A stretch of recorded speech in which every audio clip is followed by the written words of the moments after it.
Okay, there we go. I think we're live now. Hello, everybody. My brother has to go to sleep, but he gets to sleep in an hour or so. He's going in a little later shift tomorrow, so he said he'd come and join me for a stream. And I was just playing around with this StreamYard thing here, and we got this big banner here. So then we go back here to banners. See the sideshow click is here, and we'll shut that off. There we go. There we go. We can always turn it back on. There's your banner, and we can change. Where was it? We'll talk to people in a minute. Hold on. Where the hell is it? Where was that thing? This computer is a piece of shit. It lets you change the, what was it called? Oh, no, you clicked edit somehow. Yeah, that's right. Okay, so we'll shut that off. But if I go here, right up here, I can change what they call the brand. Right now, see, it's a blue block. I can go back to this brand. And if I go back to, where was it?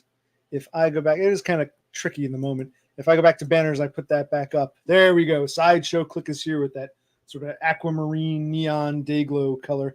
Or we can switch back to, how do we go up here? Back to just having fun playing with the settings and whatnot. You can see my nose. I got those damn things out. In fact, oh shit, I'll show them a picture of that in a minute.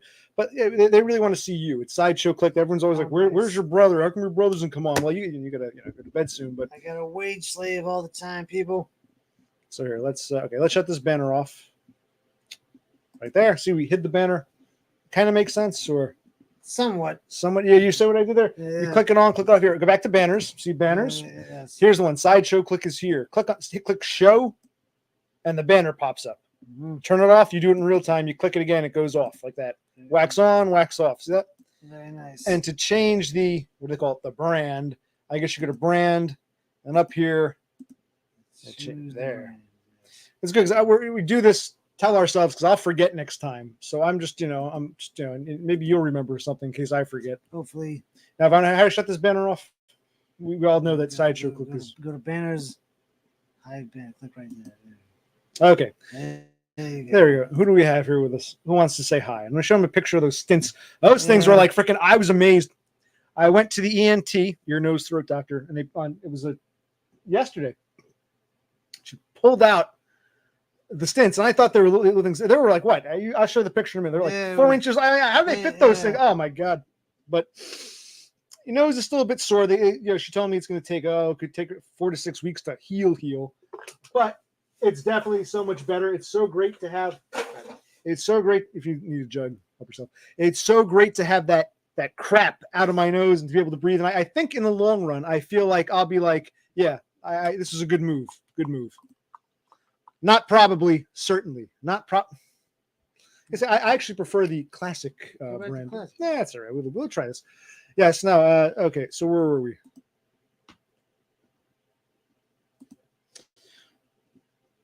I want to throw Donna off tropical cruise and leave her in the ocean to swim to an island with the African North Sentinel. Well, the Sentinelese, that's actually in India. It's controlled by India. Those Indian Ocean. She's talking about. I don't understand. I don't know where this is coming from. I'm out of the loop. I have no idea what's happening here. Yes, so far so better. It's almost like right now, like I said, it's still healing. What happened with those stints up my nose? It caused all the blood and mucus to back up. So now it's slowly breaking apart. And I've been using. I'll show you. How did I put it? I've been using you're supposed to use like a saline-based, salt-based spray, which I do use. I'll use it. Watch, I'll show you. It might be it's getting kind of low to try to clear gunk out. But they said it's going to be a process. And apparently what happened was, well, I also use this. This is just, this is prescription-grade Flonase. And I can, so I'm not 100% healed up yet, but it's funny because like in the past, before I had the surgery, if I was sick, I couldn't smell anything. If I was healthy, I could kind of smell. Now I'm sick, but I can still kind of smell. I'm smelling as good congested as I used to in the past before surgery when I was not congested. So even my limited, because it's still clogged, it's going to be a process, even my congestion, I can still smell as good as in the past, pre-surgery, when I was not congested, which makes me look forward to, excited almost, how great it's going to be when this finally heals up and I can just smell 100%, because it's great. And I breathe in. Yes, I have no regrets. And I think, you want to get this eventually yourself, because we'll see how he recovers. We got our parents' shitty fucking genetics, and it's like they had to remove part of a bone. What happened was each stint had one permanent stitch, so each nostril had a permanent stitch. And when I went back, the doctor had to break them and pull them out. But in addition to the permanent stitch, there are a bunch of temporary stitches which still have to dissolve. And they told me they're going to dissolve, but it takes a few weeks. So I'm still quasi-congested, but the forced congestion is now over. So, right, but this wasn't a rhinoplasty. They didn't change the shape of my nose. This was a septoplasty. A rhinoplasty is someone says, I don't like my nose. I want to get a nose job. It's too crooked. A rhinoplasty is about making the nose look. It was a rhino nose spray. Right. But he says my nose looks great. But it's the nose on the outside won't look any different. Yeah. It's inside. They removed cartilage. They removed turbinates. And they even removed a small part of a bone. They cut out, they sawed off the small part of the bone that was obstructing the airway. I was telling my brother, it's like, the way God made us. I have this bone. It's growing. It's part of who I am. It's part of me. It's a natural thing. And yet it's causing a problem. Yeah. And standing in the way of me being. Why is it able to grow that way? Why is it there? It's like, well, what a fucking... So it's like it's a natural thing. It's not like it's a foreign antibody or foreign, outside thing or some injury. It's my natural bone is growing wrong. It's like your genetics can be wrong. It's always a reminder. So where were we?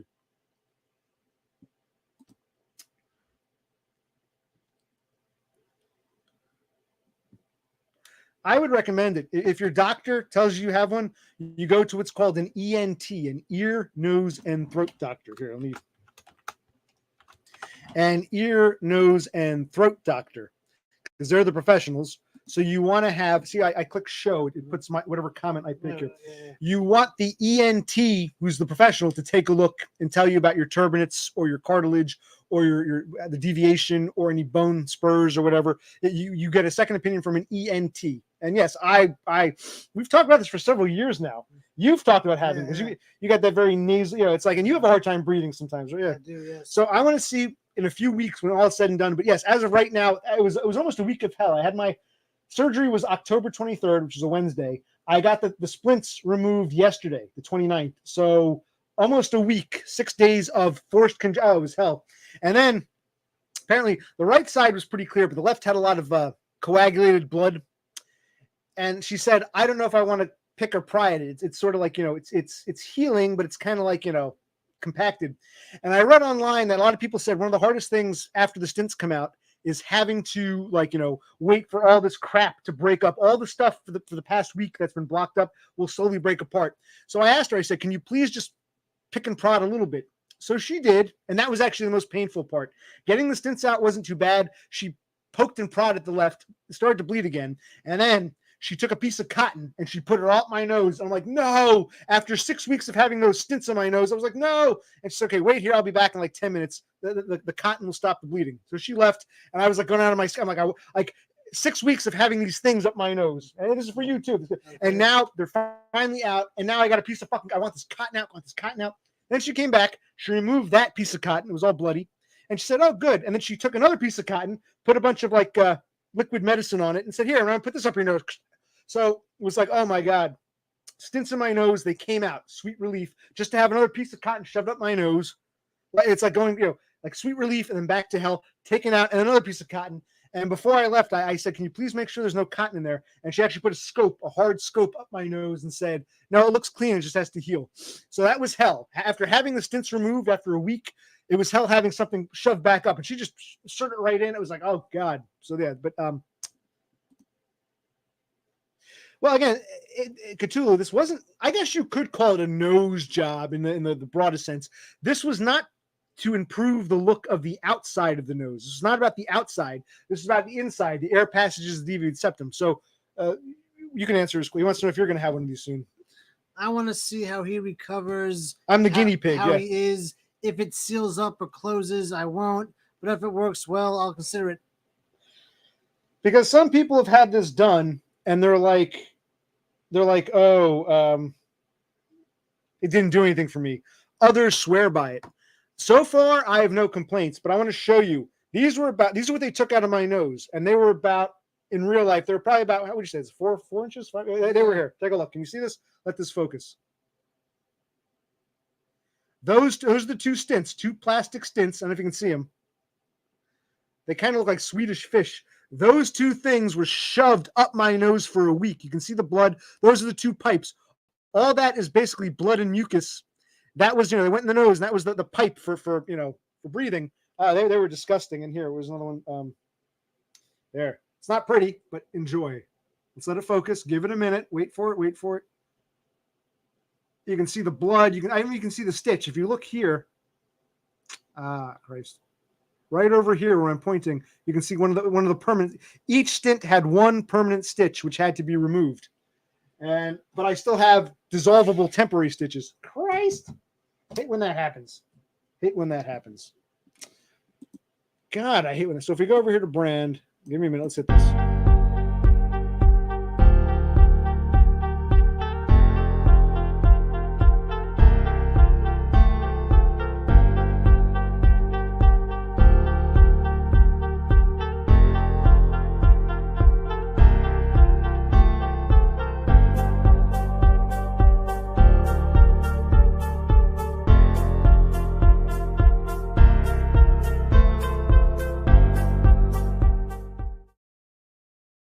Okay, now we're automatically back, but this thing is out of freaking focus now. You see this? Because what I did this. All right. Hopefully it'll come back into focus. If not, oh well. Jeez. All we can do is wait and see what happens.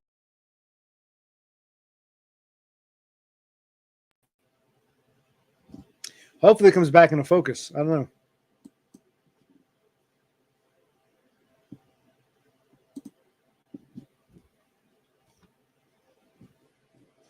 Well, you claimed you were what, part Choctaw or something? It's getting better, yes. So I never had nosebleeds prior to this. I don't like, this is bugging me. This is really out of focus.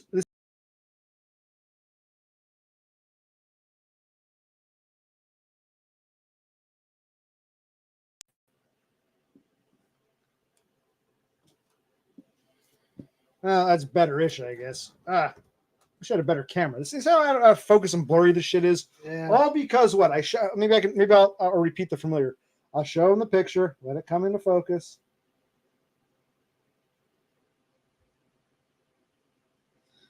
Those giant things are in my nose. And now we'll pull back, and hopefully it focuses on us. Oh. But Brother Click is here. He's got to go to sleep at some point. You still got to get up. But Thanks for joining me. Want to stick around another 10, 15 minutes? Or? Sure, I'll see what people have to say. Do you want to? Yeah, because we should. You got a vacation coming up soon. Yeah. So when he's off from work, we'll do some streams. Sound good? You look forward to that? All right.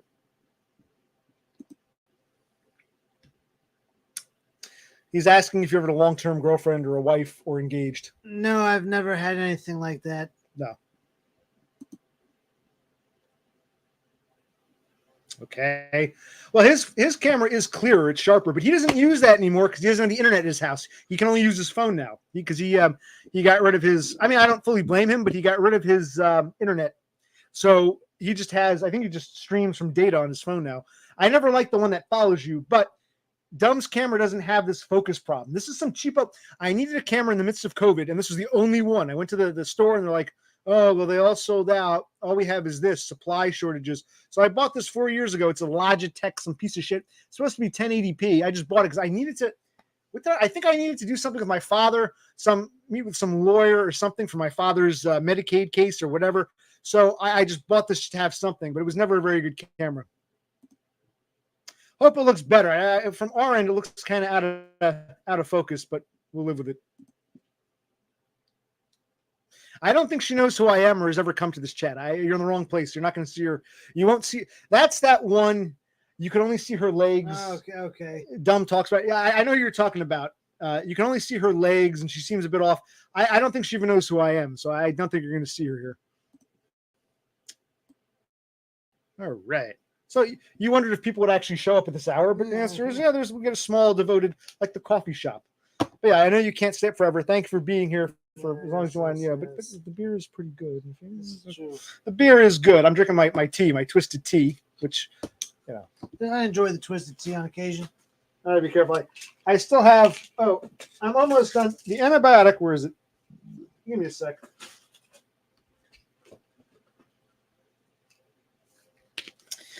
I've got one left, which I'll probably take later. So let's take twice a day. It's called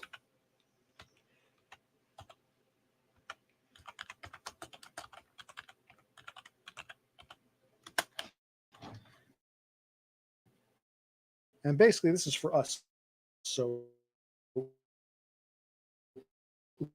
we look back and say, what was that drug? Okay. So cephalexin is the antibiotic I'm on. I think they get. I forget how many pills they give me. I've been taking this since the day of surgery. My surgery was last Wednesday. It's soon after midnight. It will be Wednesday. So how many pills did they give me? They gave me 14. So I got one left. I took 2 a day. Yeah. So I got one left, which I'll take probably in a few hours. So this is my last penicillin pill antibiotic. But cephalexin from the future. Am I connected? It says having trouble trying to connect. I think we're live, right? I think so. I need a better computer, better setup, better everything. But cool. Is that a euphemism for something, Aiden?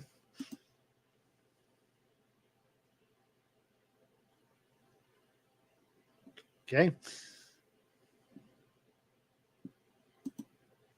Nothing can beat him, so come on, let's eat him. Wow, Caesar, Bo Beezer. Okay, so you see, it's not just a few handful of people, nice people, and I'm gonna be so cephalexin. But you see how this works? If I want to show a comment, I click on it, and it'll stay up until I unshow it. Or I guess if I click on a comment and then I click on a different comment, the other comment will override the other one. So yeah, and I can change the banners by going to banners, and I can. This is the banner we put up. Sideshow click is here. And we can take it away, and I can change, what was it, the branding. There we go. And we can put things up like this. And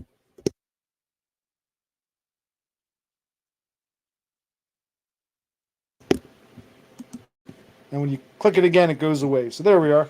Nice. All right. This is all live. All right. So what else is up? And we go back to comments up here. See comments to see what they're. Yes, I do. This is what would be in the YouTube chat. So this is just a little. These people just want to talk about their day, and we're from New Jersey, home of real pizza pie. So whenever people say cheese pizza, I'm like, all pizza has cheese. It would be a plain pizza, plain, no toppings, just plain. To call it a cheese pizza, well, there's cheese on the pepperoni, there's cheese on the anchovy, there's cheese on they all have cheese. It's all cheese pizza. Sounds like an oxymoron. It sounds redundant. They're all cheese pizza. It would be a plain pie. And I got a large plain, but we should eat a pizza, a real, Jersey pizza. Because it's like we have real pizza pie here.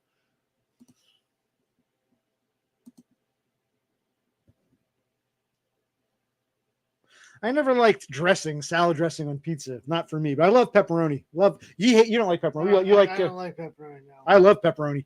It's amazing how one person can love something. It's not like, yeah, I like it. No, it's okay. No, he hates pepperoni. I love it. It's one of my favorite. My favorite topping is pepperoni. You either love it or you don't. What do you like? A meatball or sausage? Peppers and onions. I like peppers and onions. Yeah. I do enjoy mushrooms on occasion. Mushrooms. Cthulhu's telling us there's a good death metal band called Ace Phalanx. Okay.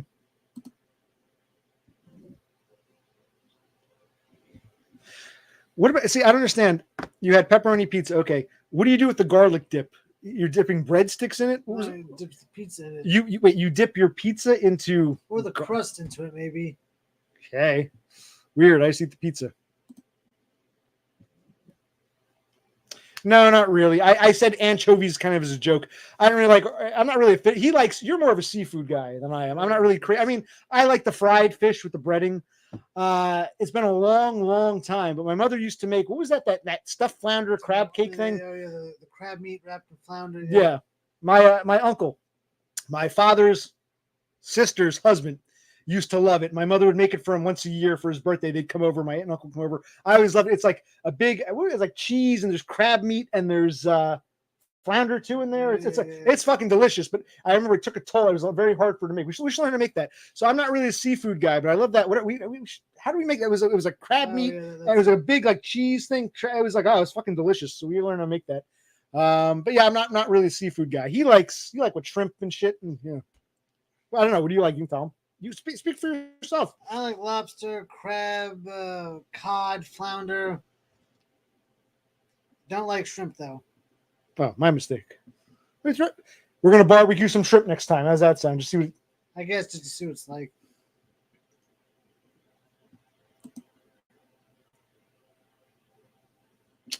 So Aiden likes shrimp. Good for him. He's like a caviar guy. I've never had caviar. Have you caviar?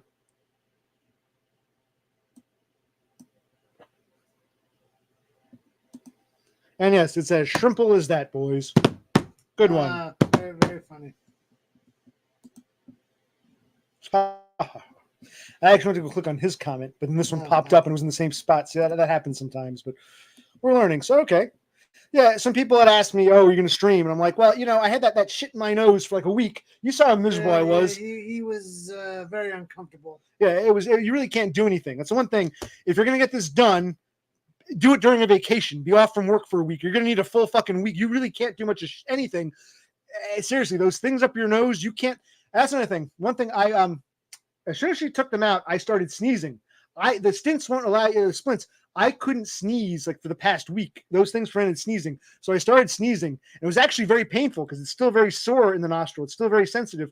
But as I sneezed, it would break more stuff up. So yeah, it's like having all that. It was just so compressed. You won't be able to sneeze for a week. And you don't realize how much as soon as you took them out, I had to sneeze. And it actually hurt because all that, all the sensitivity plus the backed up blood and mucus. So it does. I mean, you got to go through hell. I always say you've got to go through hell before you get to heaven. That's what this is. You got to. I don't mind. I'm not complaining. I wouldn't not do this because of the temporary suffering. No pain, no gain. But I knew there's definitely a week of discomfort with those things in your nose. Yeah. I feel I'm still not 100% still healing, but this past week, I just one of those things, like, day by day by day. It's like, how much longer till I get these things out of my nose? And you saw the picture, right? They were like fucking 4 or 5 inch fucking. I was amazed you were amazed how fucking gigantic forced congestion. So, yes, I hope so, Aiden. Yes. Okay. It's kind of a dull night, not a lot doing, but you always have a few handful of people who are. And let me know when you want to tap out. You want to go a little more 10, 15 minutes? A few more minutes. Because you can't go to midnight. You get in. Yeah.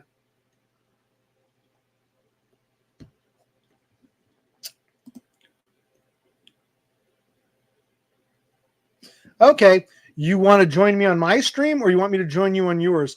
I still have to learn how to do that. You see these things here, buddy? Yeah. You can do split screen, multiple people. I don't yet know how to do that. We can learn together. I don't know how you take a call. I don't know how to send you a link. I don't know how to put your picture up here, your face, your video, or vice versa. But yeah, if you want to learn, yeah, let's go. We can learn together because I'd like to take call-ins or be a guest. So what are you suggesting? I join you on your stream, you join me on mine. Are you going to use StreamYard? Like, how do we do this? So I don't. Are you asking me to take you as a call in? Because I don't know how to do it, but I can learn. I think. Yeah. Yes, I hope so too, Sloth. Yeah. Yeah. If you wanna get cocaine. Yes, we shall learn the process. Do you stream, Froglet? I forgot. I gotta check your channel out. You do stream or you don't stream? No, not now. I just told you. Yeah. There's people listening. I just told you I don't even know how to do it. This is why I do, being an autistic spurg. I do get kind of weird with people. Not now. No shit. This conversation we just had these past 5 minutes was me saying, I don't know how to do it. I'd like to learn. In the future, we can learn together. Sure, in the future. But this whole self-important, but not now. No shit. I don't even know how to do it. It's like, you're not even listening to me. Or you're not even, like, that's why I say upset people. It's like, you're not even paying attention. What did I just say for these? I got to rewind back. What did I just say these past 5 minutes? That's like redundant. It makes me think you're not even listening or you've got some, Either you're not listening or you don't understand me or where I'm coming from. We were going to play video games together. You invited me to come to Norway and actually play Nintendo with you in your house. Are you saying come on, Totem? Oh, then I apologize. You're right. There's probably a lag. There's probably a slight delay. So you're right. Okay. Sorry. Fair enough. No, not now. I don't even know how to do it now. I said we can learn together down the road. Yeah. Okay. Then I apologize. See, I know. See, I can admit when I'm wrong. I get it now. I was a little critical of Froglet, but I didn't realize there was a lag. Okay. You didn't hear that part. Fine. Okay. So sorry. That was me. Didn't realize. Thank you for pointing it out. Now we're good. Yeah, you forgot about that. Convenient. Convenient, Tote. Yes. Now, I thought we were going to have that pickled herring or whatever the fuck the Scandinavians make, or, you know. Wonderful.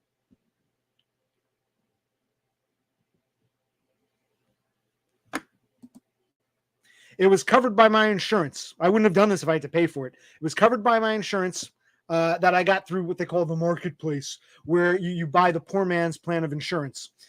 It doesn't cover a lot, but they do cover certain what are considered like they wouldn't cover a real nose job, but they'll cover it if you can prove that you have an obstruction up to a certain amount, and the surgery was within the cap, so it was covered by insurance because it was deemed a medical necessity, the need to breathe.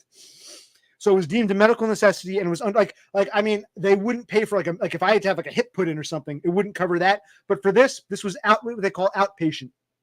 I was under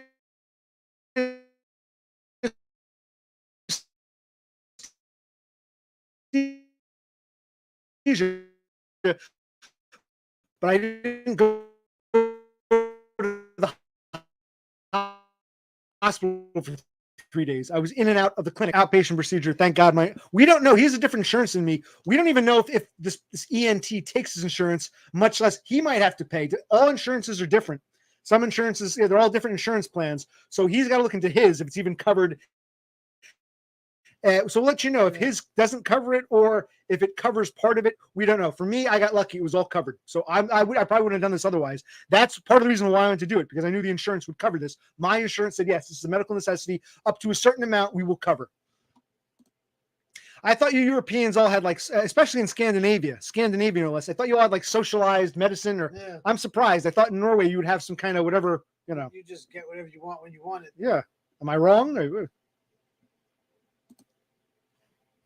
Well, no, I don't have that need, and I don't have that right. Not the need to breathe, but the need to breathe. And there he is, Doggo Food Frodo. How are you? How's life? King Frog, you visited Norway? You've been to Norway? That's pretty cool. Why'd you go to Norway? How could it not be covered? Yeah, so you have socialized. So how does it work? You've got a private plan that you pay for. You've also got social. I guess you can use the private plan for things not covered by social, but between these two plans, neither covers any part of a deviated septum surgery, because this is a very common thing. This isn't like some obscure surgery or some elective surgery. This is fairly common. And as you said, it's necessary to breathe. Yeah, this isn't like this is a fairly standard, and again, it's in and out. They put you under, but you're not it doesn't require 3 days in the hospital. This isn't they have to tear open you up and cut you open and put a new hip in. This is so fairly, and deviated septum surgery has been around for decades. I'm amazed that between your socialist plan and your private plan, neither of those two plans cover any of a relatively basic, fairly well-established, simple procedure. Oh, okay.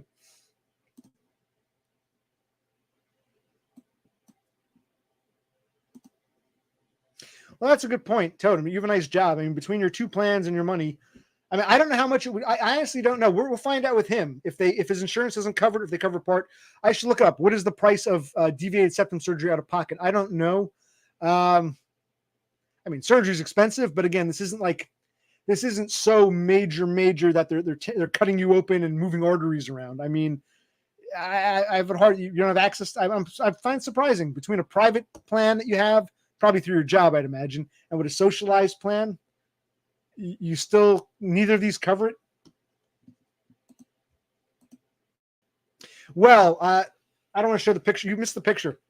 They pulled the splints out of my nose, and they were freaking like 4 or 5 inches long. They were like, I was amazed. All that, these plastic tubes, giant, they look like Swedish fish.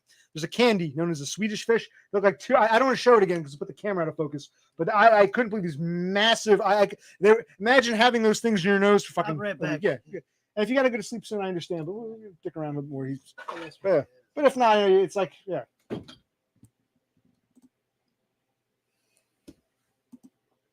Well, I haven't shaved since the last time I shaved, which you saw. So whatever day that was, whenever that was, a week or so ago, I forget when it was, a couple weeks ago, it was just the stubble growing back in. My beard is back and you're gonna be in trouble. Hey, doggo, my beard is back.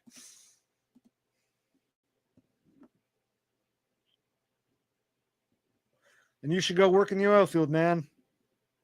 Get one of those big rigs or whatever you do there. And yeah.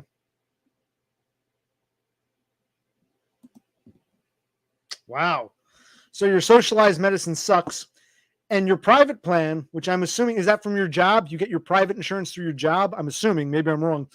The private plan kind of sucks. So I'm amazed how lackadaisical, because we always hear the stories about, Europeans, particularly Scandinavians, have such great health coverage compared to the United States. Oh, yeah, everything's so wonderful in Scandinavia. And you're telling me between the government plan and your private plan, again, you pay for that yourself, or is it through work you get this private plan? Between these two plans, you can't get basic things met like a sleep study or a deviated septum surgery. I find that interesting.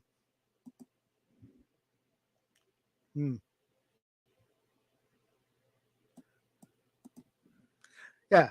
Do you eat, sleep? Do you breathe me anymore? Do you eat, sleep? I don't know. And I don't care if I ever will see you again. I don't know. Do you sleep? Do you breathe me anymore? And you smoke with the ghost in the back of my head. Lisa Loeb. Remember her?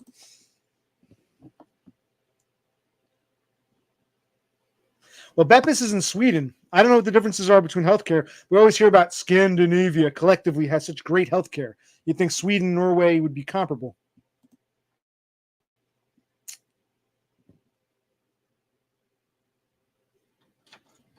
All right, so we're not really getting much from anybody here. They're just sort of babbling. But if you gotta go to sleep soon, I understand. This stream is kind of meh, but yeah, we'll keep it alive. Keep it a little bit. We haven't done this. So I think you were in the mood. Sideshow Click, or whatever you want to call it. My brother was in the mood. He said, "You know what? I could go for a stream tonight. What the hell? We haven't done it for a while." So he was in a stream mood. So we thought, people kept asking, "Well, where's your brother?" Well, he's here. And now you people don't seem all that enthused. Right, but apparently Norway does not. Where did Totem go? Where the hell did Totem go? Yeah, this doesn't tell us how many people are here, does it? Right here, 4. Oh, nice. See the eye? 4. Okay. We got 4 people watching. Not be 100% accurate. We got Doggo, Food Frodo, King Froglet, Totem, presumably, unless he disappeared, and a mystery lurker. Cthulhu Sloth was here. Cthulhu Sloth was here, but he tipped out. Well, yeah, so yeah. I think there might be someone here who does not want to participate. Like they're here, but they don't want it to be known they're here, which is cool. No one's forced to. You don't have to participate if you don't want to. But I get the feeling there's somebody, you can guess who I think does peruse these streams, whether or not he makes his presence known or not. And you're always welcome, and we love you. So I'm not even sure what you're asking, but I got a whole bunch of school experiences, all of them negative. So I mean. Oof. Yeah, they're pretty good. I like to keep them. I don't want to use them all because let's say down the road I fall off the roof and break my back and I need some quick pain meds. So I don't think I'll take them all, but they are nice. They make me a bit more mellow, more chilled out. But then when they wear off, the anxiety comes back tenfold. It's like, you saw how fucking anxious I was yesterday. So there's a.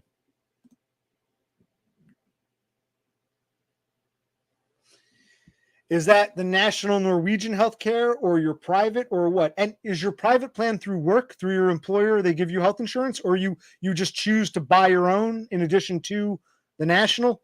You didn't answer the question. Where? Oh, oh. He knows who he is, and I know who he is, and you have to think about who he might be. The mystery guest, the mystery lurker, who doesn't want to show his face, but we suspect he might be here.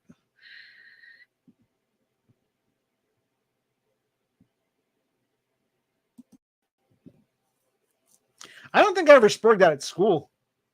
I've spurred that in real life as an adult, but I don't think I ever spurred that at school. Not that I can recall. No. He mostly spurgs that online. And in this house. I've spurred that. When I spurred that, and usually with our parents, I'd spurg out. It's hard for me to spurg out with randos. I spurg out with people that I know, people that I've got to deal with, like my mother, my father.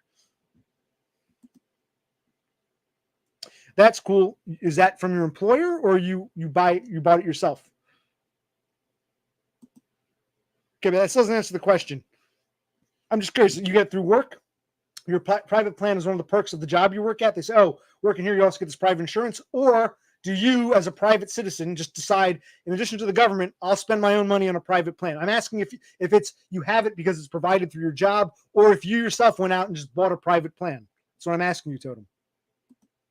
And you got it through work. Okay, makes sense. But even between the private plan through work and your nationalized socialist healthcare, it still sucks. I would love for you Europeans to be more honest, because there seems to be a snobbery. Oh, Americans, they have very bad healthcare. In Europe, it is so great. And Americans themselves, our healthcare sucks. Europe is so much better. I'm like, okay, but now we're hearing like the truth. I'm fascinated. You can't even get a fucking deviated septum surgery. It wouldn't even cover your sleep. So in the USA, I think it's basically, in this country, it's a free-for-all. You can have some really great insurance or some really shitty insurance. I mean, it varies. No one person is the same. I got lucky that my insurance covered this operation. His insurance may not. It's not one size fits all. So, and maybe there's some other surgery, like maybe his insurance is better at a broken leg surgery, whereas mine would suck, but I don't have a broken leg, so it doesn't affect me. So in America, I would say insurances seem to vary widely based upon. Remember, you couldn't go to a dentist once because you had Happy Smiles dental plan, but you didn't have the silver, gold, bronze plan or some shit. So like the dentist says, yes, we take Happy Dappy Smiles dental plan, but it needs to be the bronze version or the silver version. You only have whatever the platinum or whatever. So it's like, even with an insurance, there could be little caveats. It's very bureaucratic. But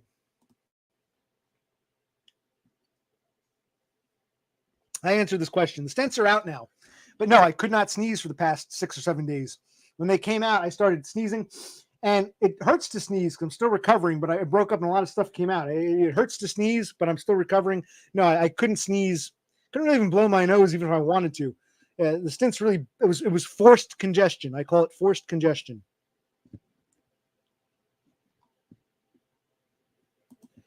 And yes, I agree. We are cattle. That's a vape. Good.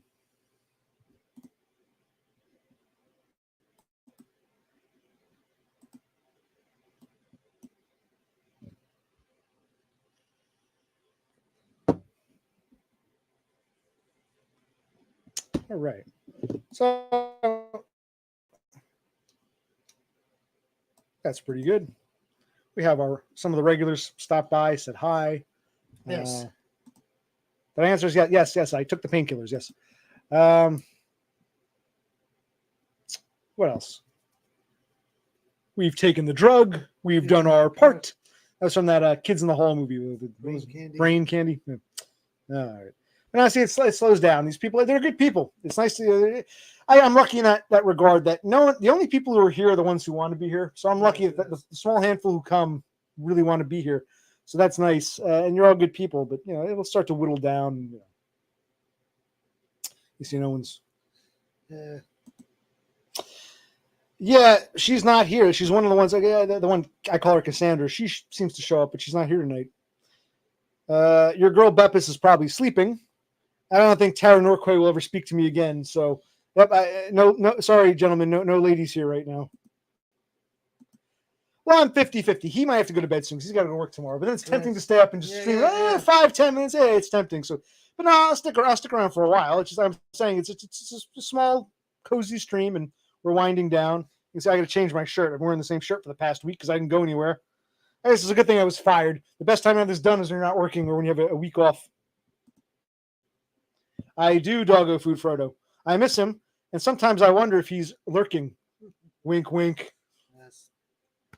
Yes, I miss Todd a lot. I know. I understand. There's only so much you can talk about, but just to show his face every now and then would be nice. I mean, he doesn't have to stream every week. Doesn't have to stream every month, but once in a blue moon. Video every now and Right, then. every once in a blue moon. Oh, my brother and I, and Tom, we were able to edit. I found a video of when he and I appeared on Todd's stream last year, and my brother, I was able to use OpenShot. Yeah. It took some time. We did it together. I was able to blur my brother's face. So I'll upload that video from one of Todd's streams where he took calls, and my brother and I appeared a couple times. So maybe I'll upload that because I was able to blur my brother's face. So we did that a few days ago. It was a learning experience. It was time consuming, but we got that done. That was an accomplishment. Yes, it was. Do you remember what to do now, or vaguely kind of? Somewhat. Yeah. I think the more you do it, the more you get used to it. Whereas,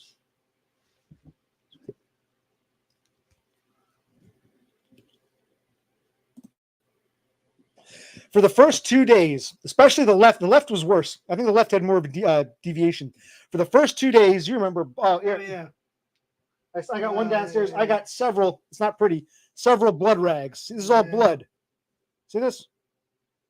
I would put this up to my nose. Yes, for about, I would say the surgery was on Wednesday. I'd say for the rest of the Wednesday, all day Thursday, even to Friday, for the next 48 hours, heavy bleeding. I put cotton balls. That's right. I think you missed the one straight. I put cotton balls in my nose. They would soak up the blood, but not stop. Eventually, it sort of stopped and dried up. But yes, it bled profusely for, I would say, 2 or 3 days afterwards. And I got several of them. They're not pretty. I apologize. And then by the end, this is my last blood rag. You can see it's not as dirty. It's not as dirty because it was slowing down. You can see, and it will still bleed every now and then. Like if I sneeze, especially if I sneeze, it hurts. I might get some blood or some mucus or coagulated gunk out. So it's still not fully healed. It's healing, but yes, it bled pretty badly for the first 2 days, I'd say. Right?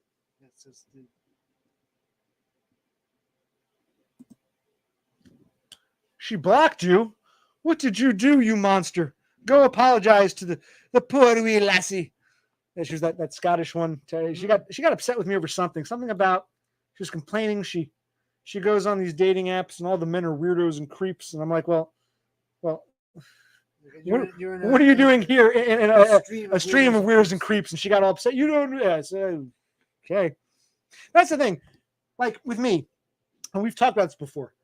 I can disagree with someone. I can say, I think you're very foolish, or I think that's silly, or I don't see your logic, but that doesn't mean you're dead to me. We can never talk again. I'll just say, hey, I think that's silly. But Tara's one of those people, once she gets upset, I'm leaving. I'm not like that. I'll still talk with someone even if I disagree with them. That's the one thing. I don't respect people who...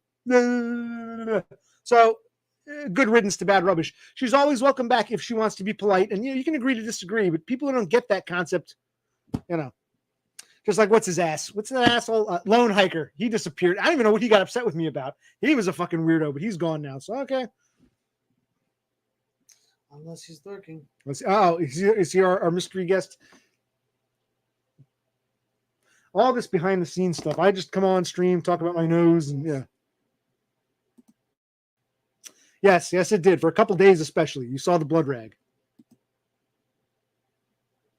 What surgery was that? You had a nose job, the rhinoplasty? You said you can't get a septoplasty.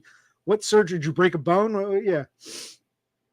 Yeah, no, for me, it was like, I would say 2 days of steady, consistent bleeding. And I think one night I finally tried to go to sleep. I was propped up, and I think I must have dried overnight. I had like a big, dried scab in the nose. It dried overnight, and it wasn't bleeding as badly. I would get to a point where it was still bleeding, but not as bad. When it first happened, I had that, let me show you. They gave me these with some tape and like a mustache. I would wear this under my lip. You would take this, roll it up, and this thing would be like totally sopped with blood, solid red. But it eventually got to a point where we're still bleeding, but not as quickly or as rapidly as you know. Yes. So,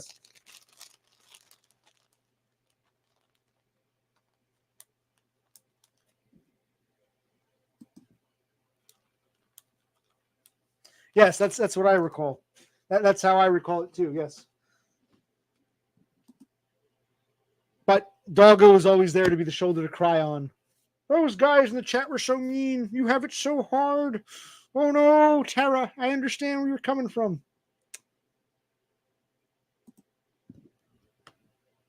Yeah, I think a lot of doctors, what's it say? It's like a lot of them aren't even that intelligent. They're just very good at memorizing things. I mean, it takes some intelligence to remember all these intricate, complicated parts of the body. But many doctors are just like, the textbook told us this, so that. Like, they can't speculate or think for themselves. It's just very, what the book told us, like almost like, they have no critical thinking skills. But they are smart in the sense that they're able to memorize all those different, names of the different, intricate blood vessels and the veins and this and that. So there's an intelligence, but it's more of a rote memorial intelligence.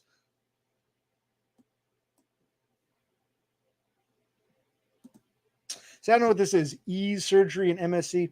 In fact, let's see if we can. Let's go back to my old banner. In Germany for some reason. I'll bring back to that in a minute. Go to brand. Let's go back to brand 1. See, you can see much clearer. You see his name. You see, I like this much. This is called classic branding. I guess we can play around later. Yes. I like this much better. Let's go back to classic branding. Okay, what'd you say? And I guess you paid out of pocket, because would a German hospital take a Norwegian insurance? But actually, that's a good question. Or do some of the European countries have like a pan insurance plan? Like you've got, Insuranza da Europa, and it's good in it's good in Norway and Germany, but not Sweden. It's sometimes accepted in Spain, but not Portugal. Is like your insurance accepted in several European countries, or is it limited to what? Or was that the private plan? That's what I'm saying. Whatever. That's what I'm saying. I meant the private plan he gets through work. Yeah. Is your private? Because I know with like our plans, you cannot go out of state. Even if you have an insurance company that operates in all 50 states, you're still limited to the state you live in, I believe. Yeah. Medicare, which is for the elderly, is not like that. But Medicaid and all these private plans are done at the state level. Even if you have, let's say, one of the big ones is like Horizon. If you have Horizon, even though they operate in all these states, you live in New Jersey, you can't get an operation in Pennsylvania. They'll say, no, you can only be seen at a Jersey hospital. So in the U.S., even the same insurance company in different states will limit you to locations in your state. How does it work in Europe?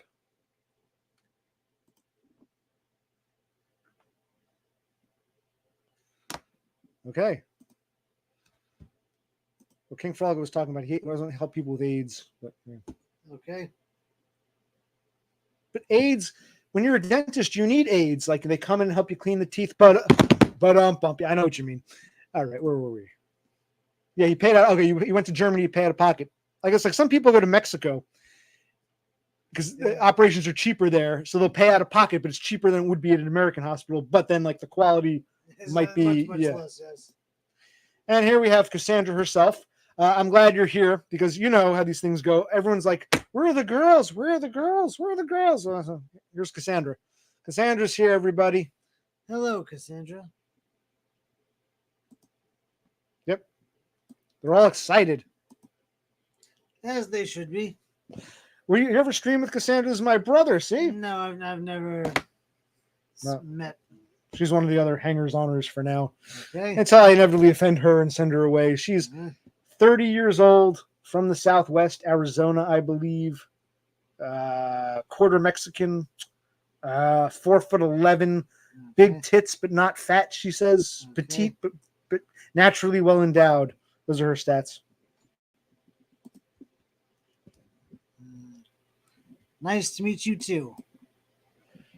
And of course, we're gonna get the men or the boys acting like like this. Yeah. Middle school behavior. I'll probably have a beer next. Good idea. I know you gotta get sleep soon, but tomorrow gonna be an off night, I guess, because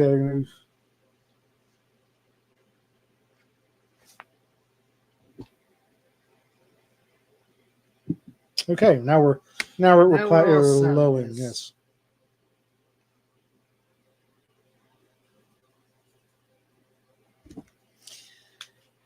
I don't like to repeat myself, but since only like a handful of people watch this, do I repeat what I repeat? Okay. I got the stints taken out yesterday after a week. They were gigantic, freaking, I'd show you a picture, but it'll put the thing out of focus again. Gigantic plastic. Oh, so good to have them out of my nose. Thank God.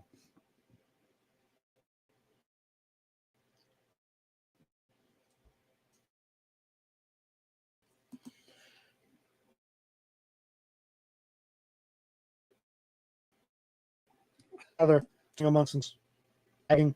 Any of this computer is shit. Plus, also, I guess the Wi-Fi connection isn't that great.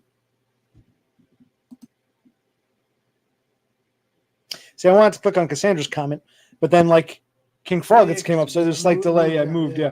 Now I was gonna answer this. Cassandra asked how I'm feeling. The answer is better. I've still got the 2 stints or splints. Each had a permanent stitch, so the ENT doctor had to break them. But I have temporary stitches that are still dissolving. I'm still congested. I'm still, I've still got healing to do. The stints being in my nose for a week really back stuff up. So, and they tell me, she said it's going to take at least 4 to 6 weeks to fully heal.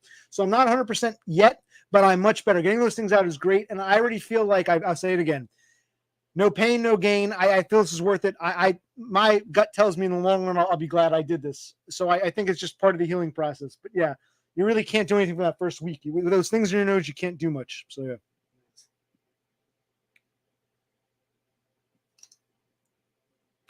And Cthulhu is still with us. They're talking about anime. That's nice.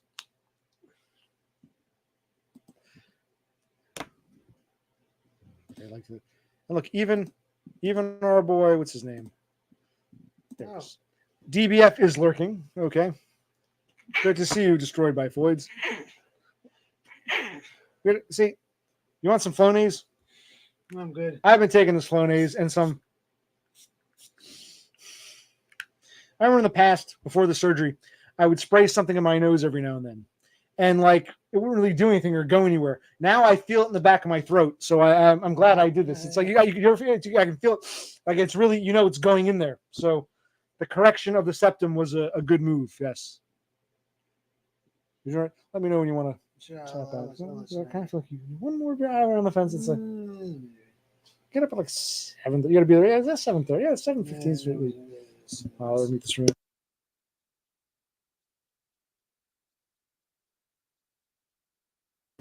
All right. Well, we don't have to stand too long, but we haven't done this in a long time.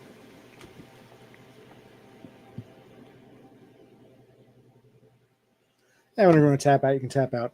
If you want to go down and get some more stuff, so at least when I do. Is that empty? Yes. You got water? Check. I'll check. What I want you to do is you can field this. Yes. I'm going to be right back. Brother Click's in the field. If you want to, just be careful of that. This stupid thing popping up. Just put back up here. You can always just take, you can always turn. You have fun. I'll be right back. Yes.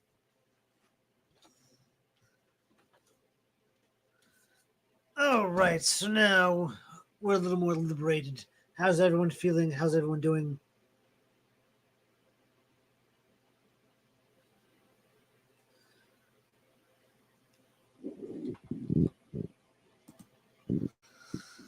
Okay, so what language do you teach? And what grade do you teach? Why, thank you.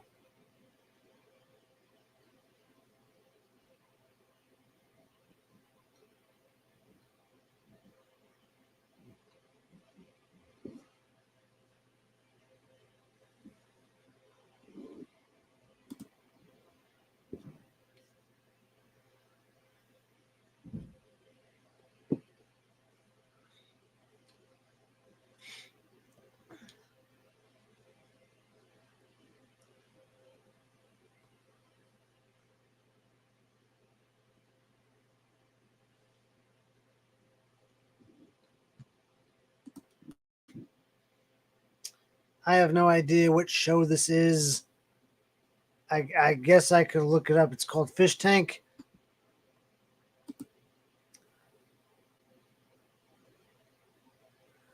Oh, wow. So you're a polyglot. Are there any other languages that you know?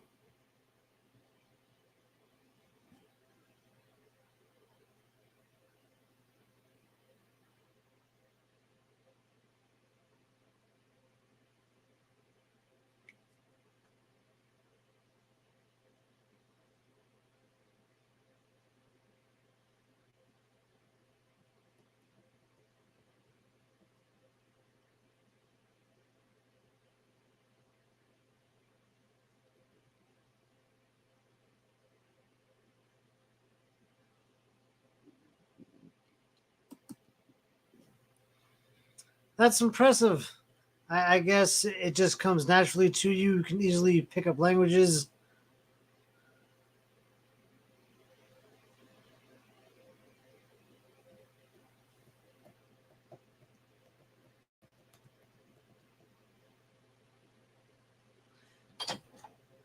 What have we learned? What have we established? Cass is a polyglot.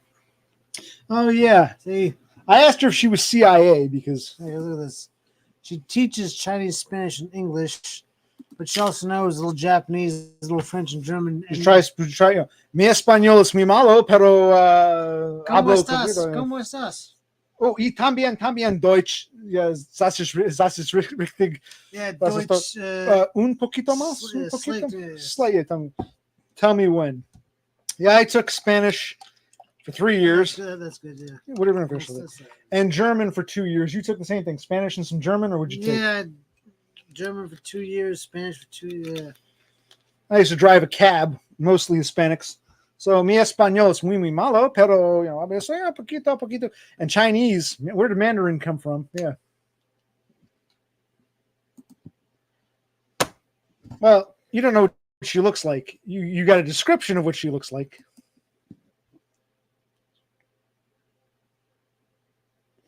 Just being able to, and I would get that. I'd have some of these spics laugh and say, "Amigo, you sound like straight up gringo." And I would say to them, "Yeah, but would you rather I not speak it at all? I'm never going to sound like a native speaker." Are you saying I shouldn't even speak it because what, I'm going to have a funny accent? Because you have a fucking funny accent when you speak English, I say. So I never understood that mindset. You think they'd be just...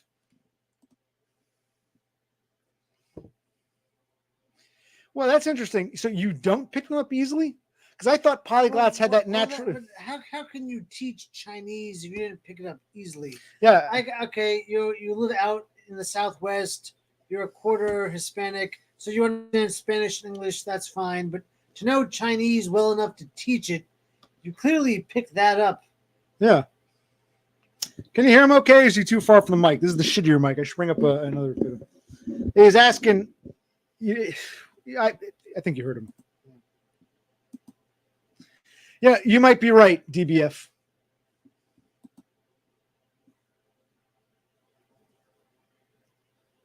Oh, yeah, you said that. You said that. I was taking Totem's point and thinking back to some of the spics who barely spoke English, and instead of being appreciative of mi español, they were like, "Ese, you sound like straight up gringo." I'm like, and you sound like fucking Slowpoke Rodriguez. I mean, it's like, what the, yeah.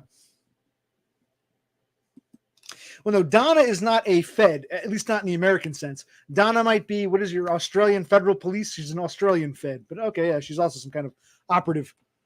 And they're trying to do some international thing on how they roped dumb into it. I don't know.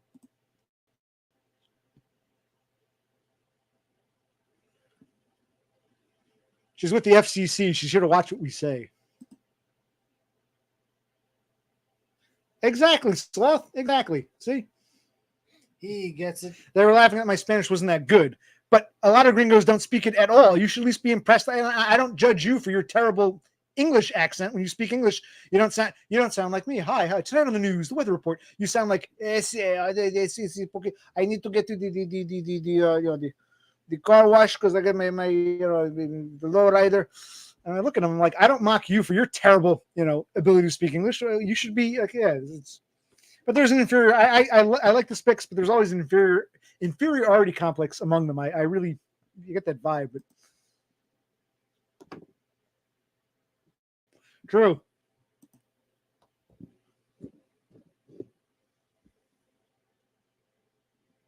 Okay.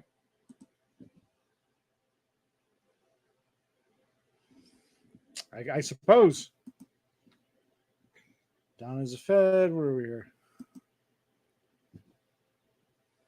Yeah, I would agree with that, Sloth. It's like, instead of saying, "Wow, your Spanish isn't that great, but at least you speak it," just like my English isn't that great, I get this like arrogance, like you shouldn't even bother to speak Spanish, man, because you don't speak it right, man. You shouldn't even bother, man. I'm like, well, your English sucks, but I'm not telling you not to speak it. I expect you to sound like a fucking arriba. Why are you surprised? It's like I look at him like, but And see, these are two Chicanos. Well, Cass is a quarter Hispanic.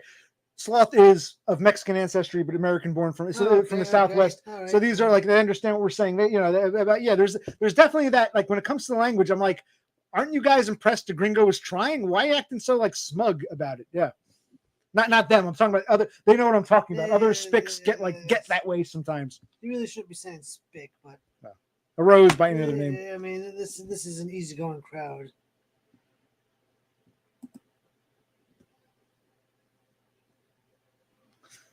Yes, I'd imagine the Chinese would be amazed to hear you speaking Mandarin. Yeah, I saw a YouTube video about some guy like who went to Chinatown, New York. I went to China. He's like a white American guy, but he speaks fluent Chinese, and they're all amazed and they laugh and they're surprised that a non-Chinese person can speak Chinese so well.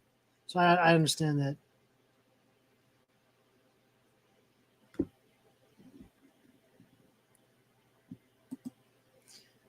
that. Matt, you're in Australia. Do they have Mexicans in Australia? Or you're saying that they jumped you when you came to visit here? Do they have? I got to imagine there are almost no mestizos in Australia.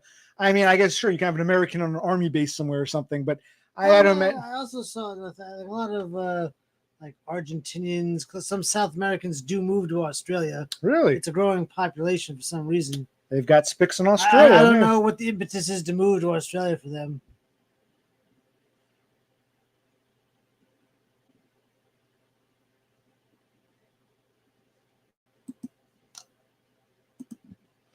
Yeah, I don't know who you're talking about, but was he an American or where was he originally from? Because you're saying Norwegian or Swedish was not his native tongue, or.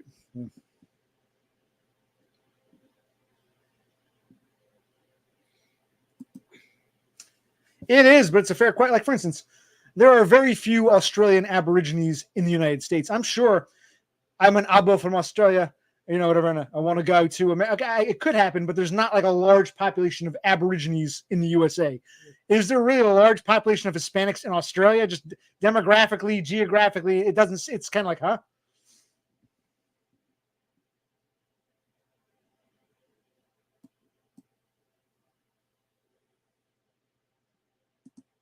Yes, Rosetta Stone, Maxim. Yeah, let me know when you want to tap out. I guess, yeah. You can probably get a good 7 hours. You think? Yeah, I think so, yes.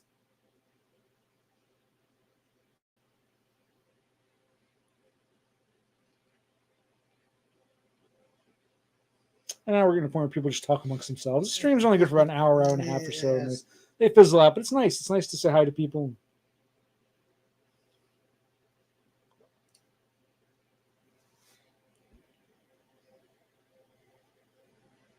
And what else? Totem does not believe Cassandra when she says she speaks all these languages.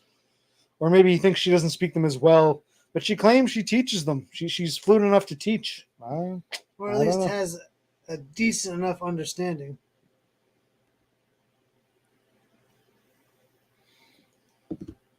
Remember one time on the news, they were showing image of some footage in China, and they showed a Chinese guy who taught English at the school. And he addresses the American news crew. He goes, "Oh yeah, it's good here. Welcome to China."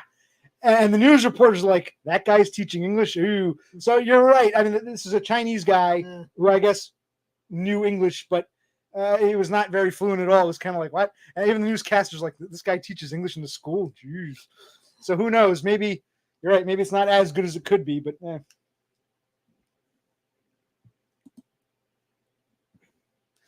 Do you actually work for like a public school? You're a school teacher, or you just do this as like a when you were away, she said she's a private tutor. A private tutor, okay.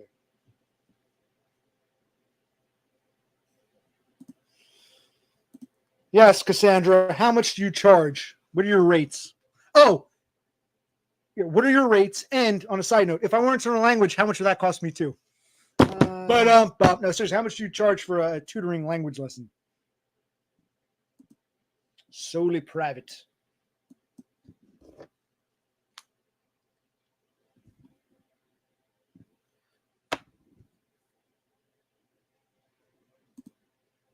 Yeah.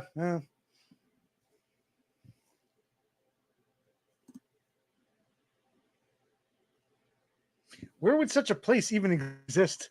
I'm gonna guess California.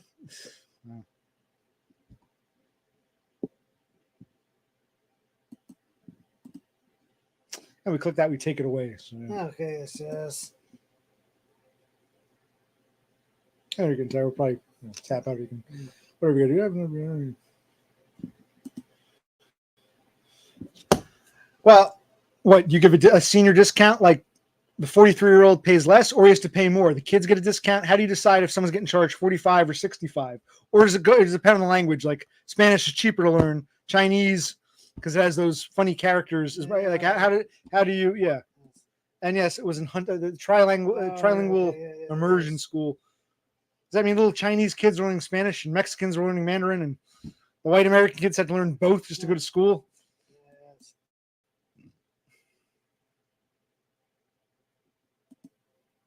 I'm 5'9". I probably weigh about 200 pounds. You want to?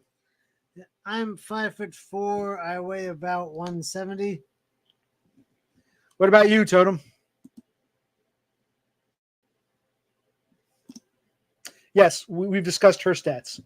Yes, she's 4'11", 115 pounds, very large, naturally endowed, not fake. Oh, that does sound impressive. Those are her stats. Yeah. I think King Frog is 5'7". He said. I forget what he's part Choctaw. He says. And what were Totem stats?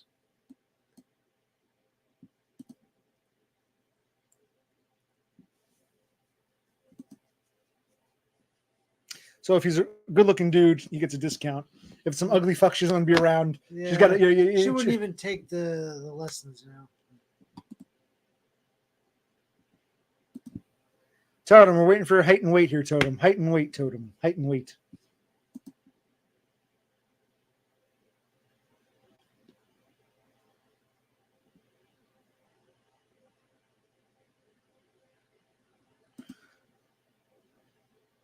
Oh, so Totem's a tall fag. I wouldn't be surprised. A lot of those Scandinavians are tall. Yes, California has a massive Asian population, both Far Eastern and South subcontinental, as does this hellhole I'm living in here, as does, yes, Australia. I can see a lot of Orientals and subcontinentals going to Australia. I can't picture a huge Hispanic population in Australia. So yes, you guys got Mexicans in Australia. That does seem like a fair question from an American perspective. Like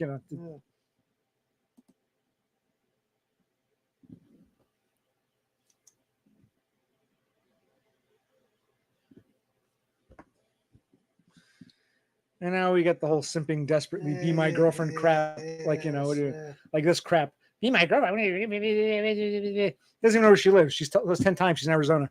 Arizona. I know you're getting tired. I can tell. So if you got to tap out, tap out. Come on, sir. Arizona, cut off your Indian braids. Arizona, hey, won't you come my way? Sloth is also in Arizona. Put on your rainbow shades. Arizona. Have another look at the world. My. Arizona.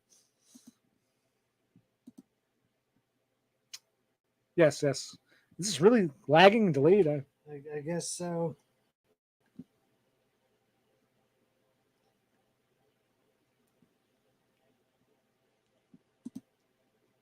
Wow. So you're like 3 inches taller than I am, but you weigh the same. So you must look much slimmer and slenderer. We're the same weight, but you've got 3 inches on me. 6 foot, 205 pounds. You say you're fat, but I'm like 205 pounds, and I'm only 5'9". So I must be even like fatter. Yes. You want a little more? Or you good? Nah, I think it's over. Good night, everybody. I'll see you next time. I'll probably wind it down soon. You're right. And you, buddy, keep it civil. No, I'm not. I'm probably gonna get off soon, but it's like, okay. Thank you for joining us. He's got to go to bed. You want to help you set your alarms, or you're gonna?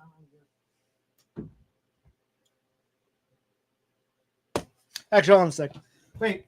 What time do you decide?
All right, where was I? Okay. Whew. It's actually been very mild. Today was a very warm day for this time of year. Right now, it's fairly nice, balmy this time of year. Now, my brother's in the bathroom. He's getting ready for bed. He's brushing his teeth and all that shit. I went in. I grabbed a water bottle. So I put a water bottle outside his door so he has something to drink. Because he's up a little later than he should be and probably had a few more drinks than he should. But I'm glad he joined us. Because people were asking. And I said, he was in the mood for a stream. So I'm glad he joined us. And when he has his vacation, I think it's next week or the week after, we will stream some more. Because this is nice streaming. But where were we? That's true, Sloth. The real Carefree Highway is in Arizona. That's correct. And what's his name? Gordon Lightfoot saw it and wrote a song about it. Yep.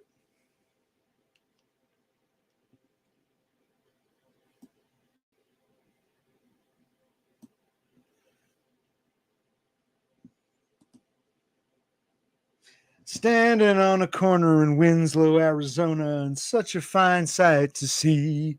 It's a girl, my lord, in a flatbed Ford, slowing down to take a look at me.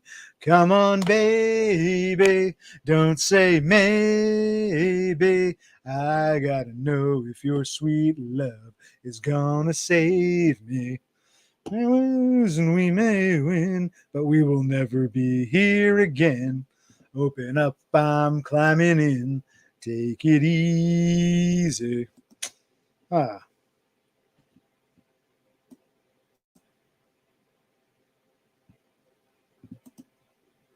That's cool. Here it was like 60 something, which is actually, I think, got up to 70, which is very warm for this time of year. It would usually be in the 50s, but it was 70 something, so it's fairly mild. November always gets cold. It'll suddenly be, cold and frosty. We had a lot of water pipes break because we had frosts not too long ago. A few nights ago, it was so cold we had frosts. It was, lower 30s. But then when it goes from the 30s, the pipes, the metal to expand and pipes break. Hold on. What the hell is that? Give me one quick sec. Hold on, let me check something. Buddy.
Where was I?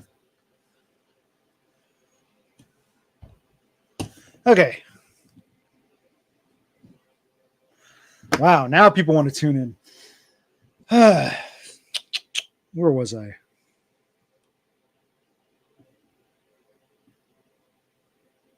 I'll just go someplace random. So DBF, you're getting married, or I don't even know what you're talking about. Oh, the groomsman part. Someone's getting married. What?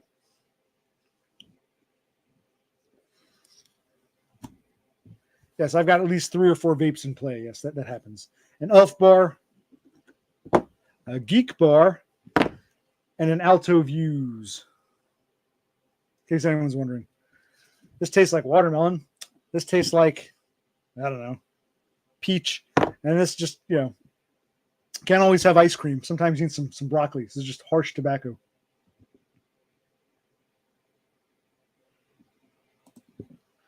How does it feel? Do you feel jealous or do you feel happy? Is there some resentment? Like, why is it him and not me? I know you can be honest. There's some resentment. Some like, how come he gets to get married and I don't? Or do you pity him? Like you think it's going to be a disaster? Like, how do you feel about your buddy getting married? Happy, sad, jealous?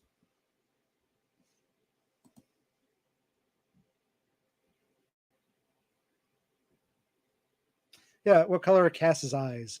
And King Frog, what color are your eyes? And while we're at it, what color are my eyes?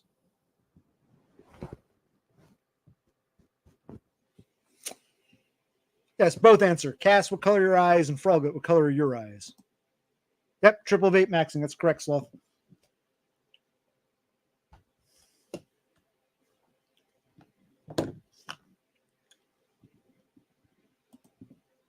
Well, that's good. That's good. So, are you happy for him? Think she's a good girl, or thinks for him, or you think it's just some slut, or it's gonna be a disaster, or you think Yeah, I was a heavy cigarette smoker from the time I was a teenager to the time I was in my mid-30s. I smoked, and I always said, like, if I were a kid, I wouldn't start vaping. The only reason I took up vaping was to stop smoking cigarettes, and it worked. I haven't had a cigarette. I can't remember the last time. But this was to replace cigarettes. So yes, I do vape like a Zoomer, but I don't understand why Zoomers get into vaping, because if you've never, to me, if you've never smoked, why would you vape? I still think of vape as a replacement for cigarettes.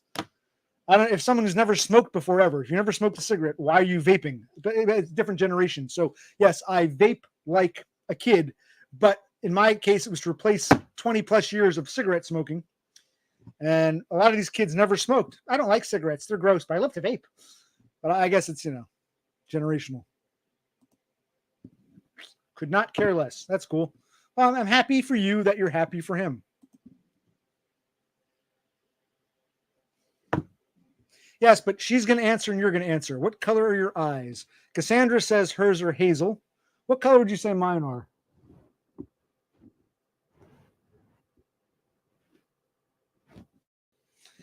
And yeah. Oh, see, that's going to go to focus again, because whenever I zoom in and out, or go in and out, well, you're a mulatto who claims to be part Choctaw, so I imagine they would be. She's a good girl, loves her mama, loves Jesus, and Australia too. Good girl. Crazy about Dame Edna. Loves kangaroos and her boyfriend too. Yeah, well, I don't think I've ever been invited to a wedding, so just the fact that someone wanted to invite you to one is impressive, because no one's ever invited me to a wedding. Well, do you vape instead, or you just don't take in any tobacco? Yeah, if that's what you're into, then I mean,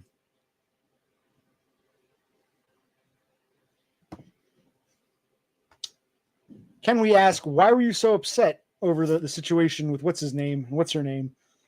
Because if you crave Bussy, or Boosie, however you pronounce that, well, she doesn't have what you're looking for.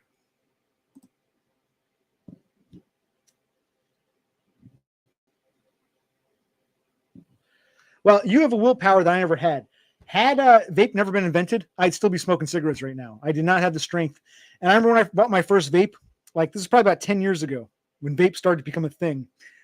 I was nervous. So I had a pack of cigarettes that I was smoking. I went out and I bought a brand new pack of cigarettes and my first vape. And I said to myself, all right, I don't want to open this pack, but God forbid, if the vape doesn't work out, if vape can't replace, then at least I have this as a backup. So I kept that pack of cigarettes for like 6 months, never opened it. I eventually threw it out, because cigarettes will, even if you don't open them, they'll go bad. I never needed it, thank God. But I needed that peace of mind, because I wasn't sure if vape would work out or not. But it did. Vape ended up working out, and that's how I replaced, analog cigarettes. Yes, we know. Well, no. Wouldn't you be smoking the other end? I think you're smoking the other end. Well, I guess you could.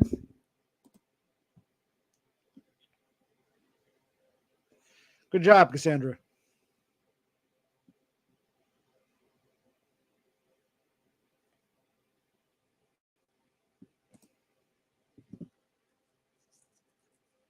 I just know a lot of Southerners and Appalachian folk claim got a little bit of Cherokee, a little bit of Choctaw, when it's really Black ancestry that they don't want to acknowledge. Because, if you could pass, you didn't talk about that stuff.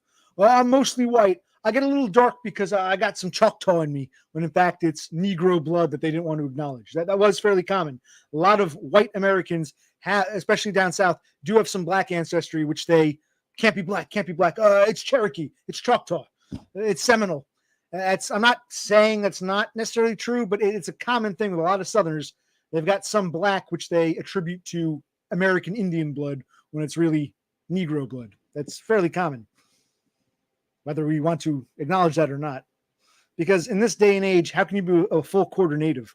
The Southeast established over 200 years ago. You'd probably have to go back like at least 7 or 8 generations to find a full-blooded Injun. So to be a whole quarter native sounds a bit suspect. But a quarter black, not out of the realm of the realities.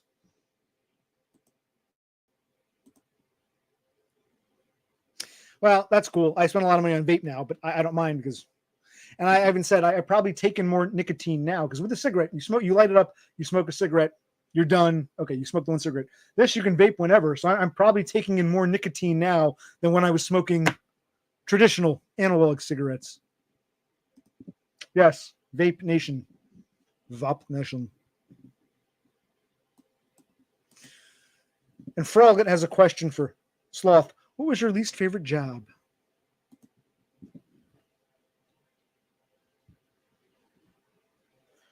Yes. Same. Black people, white people claim they're Indians when, yes. That is a real thing.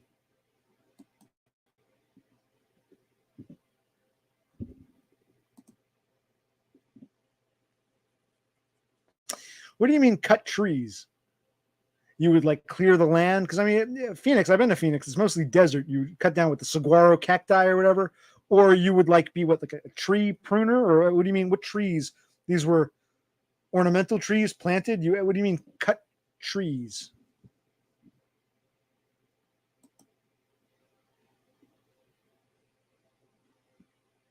Interesting.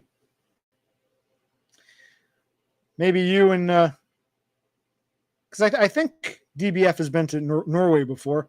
If he gets back there, maybe you two can, hey, see the love connection here.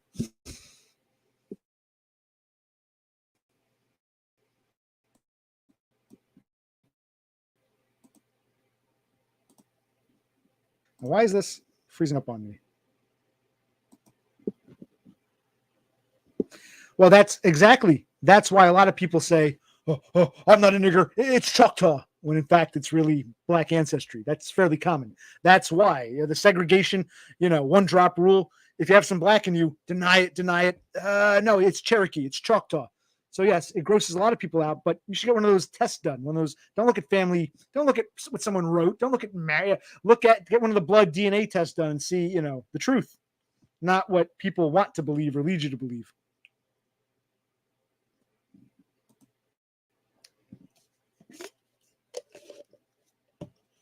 Now, don't look into family history or scrapbooks or pieces of paper or someone's family tree they wrote up. That could all be fabricated or bullshit. Get a blood test. Get the science, man. Science doesn't lie, man. I'm not saying those tests are 100% perfect, but they're more accurate than what people may want to believe. Oh, yes, my grandfather was 100% Choctaw. Well, what year was he born? Because there are no more 100% Choctaws left. And there haven't been for 200 years now. So it's unlikely that someone that recent, like 2 generations ago, would be 100% Choctaw. Just not reality. That's the truth. No, I understand, Cass. Phoenix has a lot of planted trees. You can have nice landscape lawns and trees and shit, but those are what I call ornamental trees. Ornamental, they're planted there. So he said he was a tree cutter, which sounds odd. Makes it sound like he's a forester or a logger. He's saying he was pruning and maintaining trees, like ornamental trees. Yes, what is. He was a tree trimmer. And the palms, right. The palms, yeah. Right, so you would tend to the ornamental trees planted in these yards. Yes.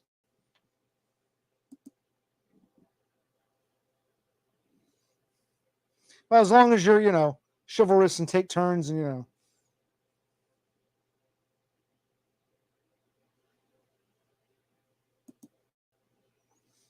Wow, Cthulhu, you really are a Mexican, aren't you? No, I'm joking, but I guess what you would get up there and just like trim them down, and yeah, well, that was your least favorite job.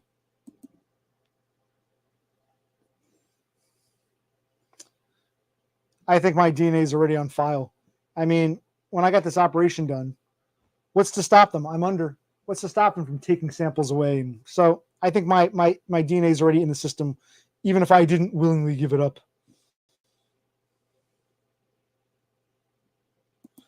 Right, a lot of those trees need maintenance. You're in a desert, so a lot of those trees need to be watered constantly. And yeah, I understand. Ornamental. They're deliberately planted there, and they take a lot of upkeep. They wouldn't grow there naturally.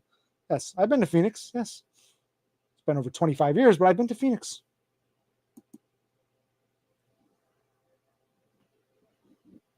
No, I thought you were a Laplander. You had a lot of that Sami Lapland blood in you. What are we talking about? Palo Verde trees. Palo Verde.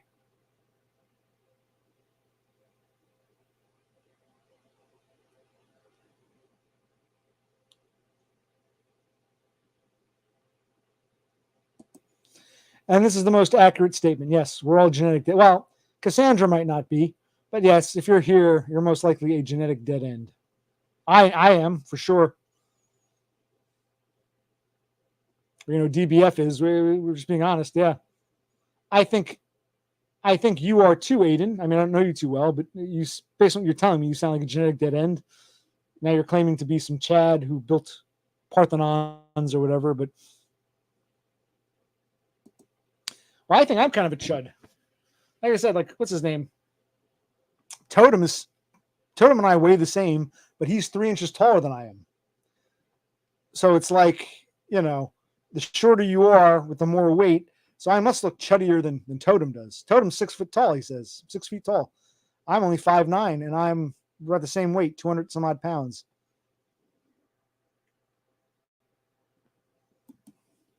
You guys are both in Arizona. Maybe you can, hey. Love is in the air. I see. Right now, Mikos is coming out to play. I am Mikos. I built the Parthenon.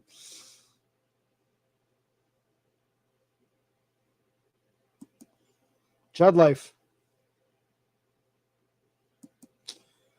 And Aiden, yes, you are dramatic with theatrics, but I love it. So keep up the good work. And Sloth is tickled pink. A woman told him that he has some genetic value. So I don't blame him exactly. But yes, Sloth is tickled pink. Wow, Cass, I'm not a genetic dead end. Hear that, guys? A woman says I'm not a genetic dead end. So, but don't fall into the getting your ego stroked trap. But it's funny. She doesn't think you're a dead end. She's basically admitting that yes, the rest of you guys are. Yes. But Sloth, you're still in your 30s. You're still young-ish. In theory, something could happen in the next few years. This is true. I feel the same way. My parents never should have had kids. I feel the same way. Uh-oh. Well, have you ever seen him? Do you know what he looks like? Or you're just basing it on what he chats here? If you've never seen him, you really can't make that call either way, Cassandra. But sorry, Cthulhu. Sorry, King Froglet. Cassandra has a boyfriend. Who would have thunk it? Really? Wow, you have a boyfriend? And is anyone surprised? Cassandra is taken. But no, have you seen? Because unless you've seen him, you can't say either way whether he is Hope or not.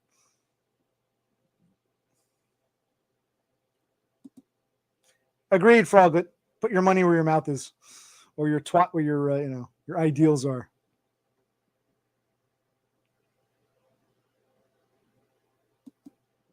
But have you ever seen him? Does Sloth put his face on YouTube? Do you know what he looks like? Have you ever seen Sloth? Do you know what Sloth looks like? Is my question. Because that's the most crucial piece. You can't make a determination without knowing that. Yes, she did. She's right, but yes.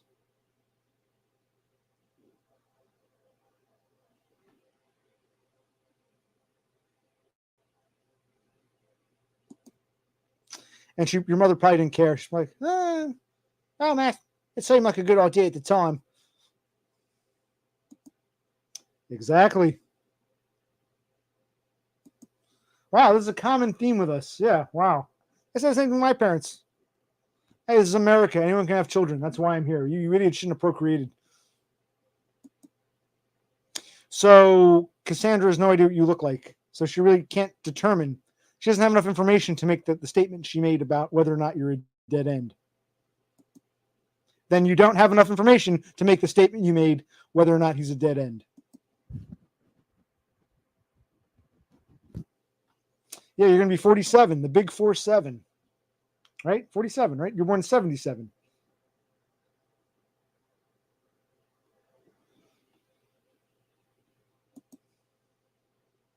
As do I. Wow, there's some common themes here.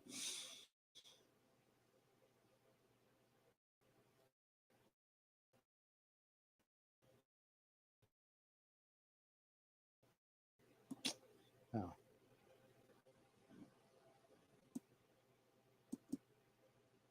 Well, oh crap, that one went there. Well, Aiden, I don't think he wants pussy. I think he wants the bussy. But yes, so Aiden is wishing DBF a happy birthday next month. 11/11/77.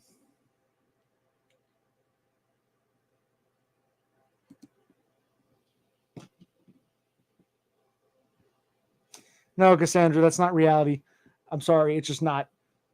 I'm not saying he's a dead end or not. I have no idea what he looks like or who he is. You really can't. It's like if you've never seen me before to say, I think, even though I've never seen your face, you're not a dead end because you seem kind of nice here.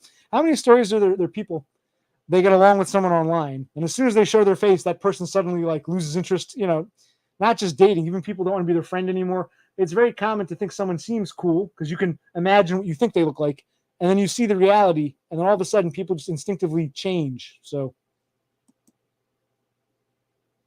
and yes, in this regard, you're absolutely right, Froglet. Cass is coping her, yeah.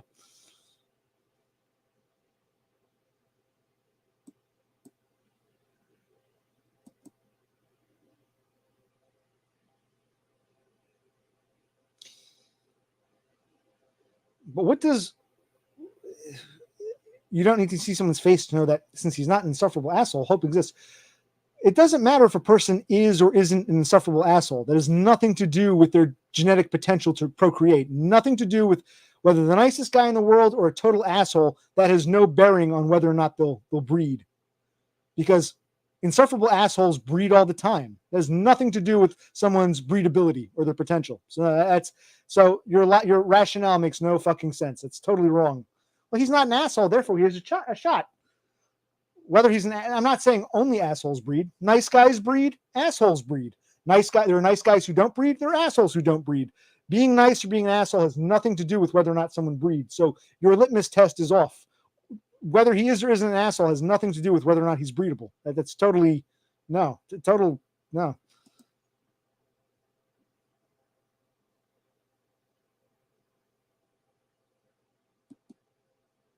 Wow. Yes, and being a Spurg adds a whole other dimension. It's a death sentence. What you laughing at?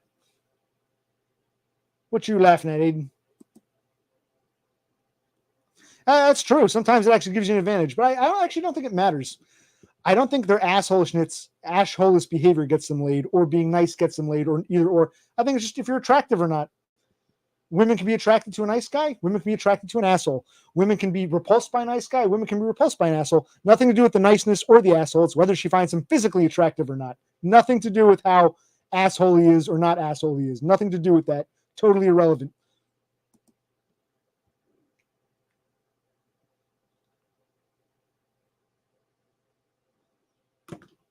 Okay. But he got so excited when you told him he wasn't, like, oh, wow, there's hope for me. Thank God. So, yeah.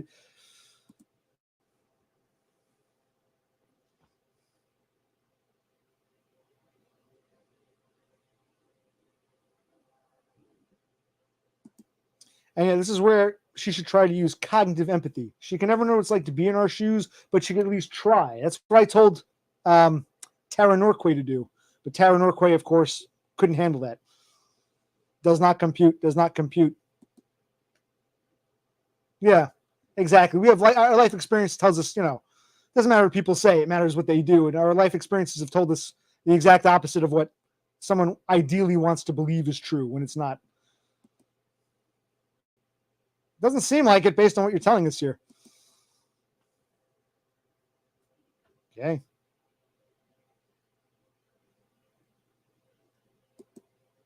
No, it's not our thinking. It's how we've been treated. It's based on actual real world experience, not just simply what we think or want to believe.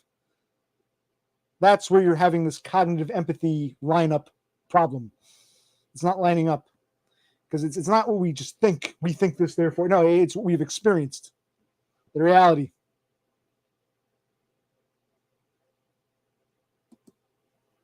Yeah, I agree. Life begins at 67, bro.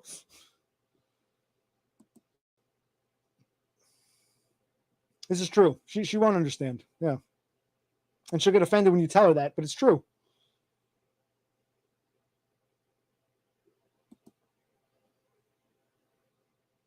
You're right, Frog. It really is a black and white thing. Whether you're nice or an asshole, that's not why a woman is or isn't attracted to you. That's all secondary. So it's yeah. So exactly.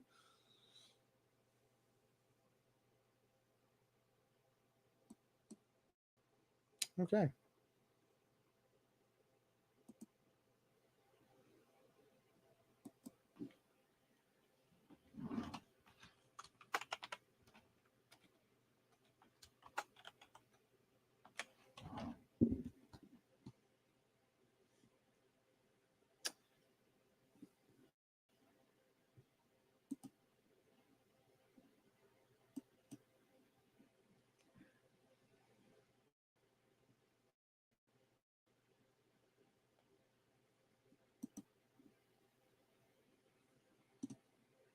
There you go. Well, Sloth, next time you see her, you can ask her.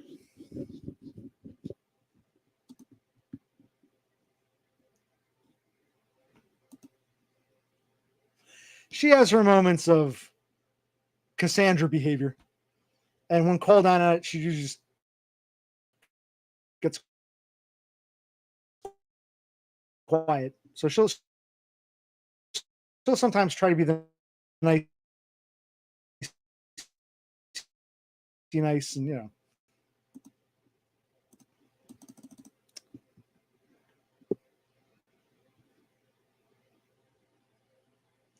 Yeah, I think you're right. She doesn't. Again, you're all welcome here. I don't know if we scared Cassandra off. Everyone's welcome, but we might disagree sometimes. And nice if people actually tried to listen. Yeah, I think you're right. Beppis would just she tries to avoid rocking the boat too much.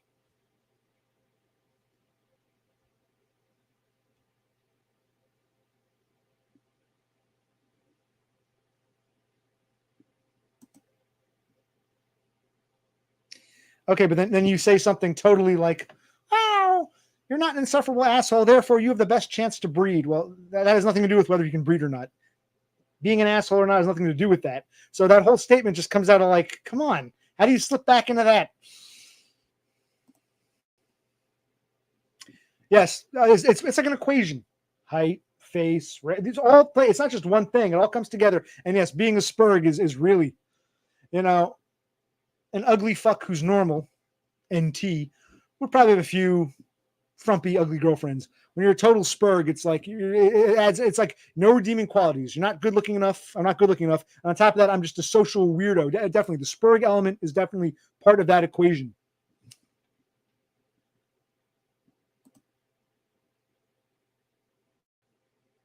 I thought you said that he was the only one here who wouldn't be a genetic dead end because he wasn't an insufferable asshole. And my response is, well, his being an asshole or not has nothing to do with whether or not he's a dead end. You can't use that as the litmus test.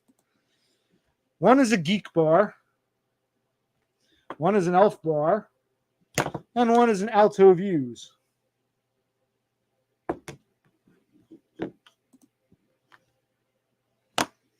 Okay, Cass, there's hope. Don't worry.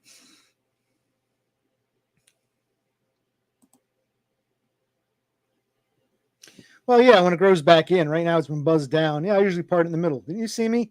I thought you saw my videos before I shaved and cut my hair.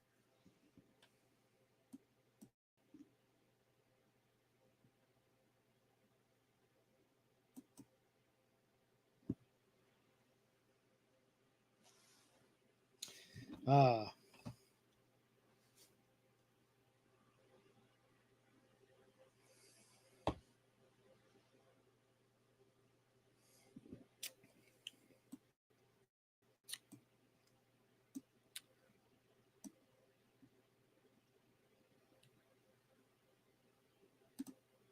Yeah, I feel the same way, DBF. Something it's nice to do these streams, just talk to some people, because in real life, I don't get this kind of, social interaction.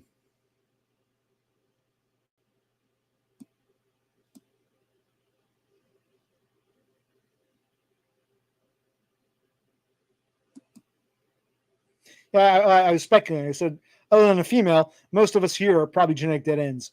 I don't know for sure, but it's a safe bet. But I might be wrong. I was saying it in general, and you said, well, I don't. If anyone here has the best chance, it must be Cthulhu Sloth.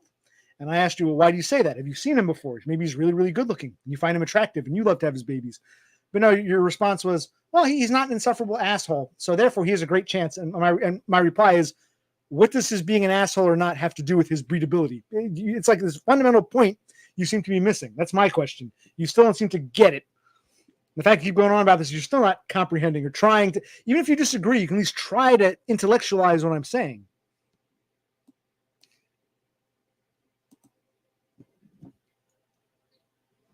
Hmm.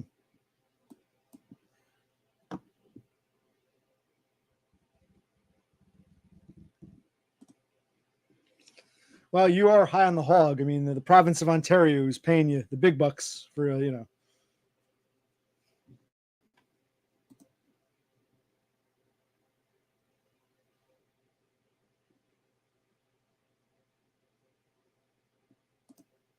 Now, DBF thinks that Doggo Food Frodo looks like Bob Mold. I don't know who Bob Mold is, but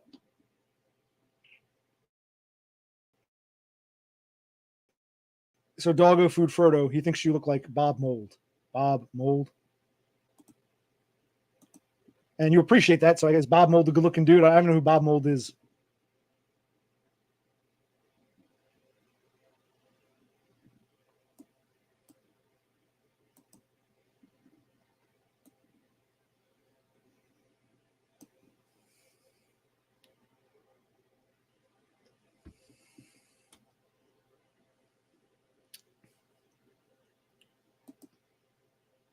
No, I'm not trying to be combative.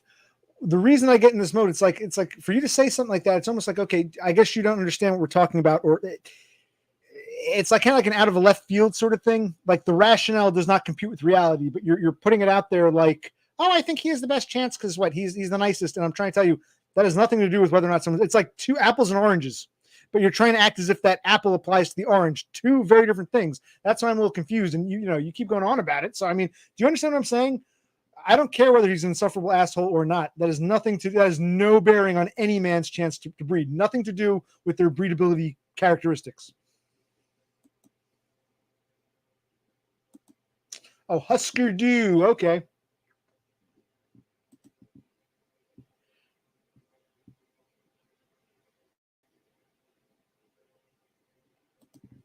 Absolutely, man. I'm a Spurg. You guys know I'm a Spurg, right? I tell you I was diagnosed with autism and ADHD and PTSD and generalized anxiety disorder and avoidant personality disorder and some minor alcohol abuse disorder. So I've got a whole slew of yes. That's not Husker Du. That's Rammstein. Du hast nicht, du hast mich.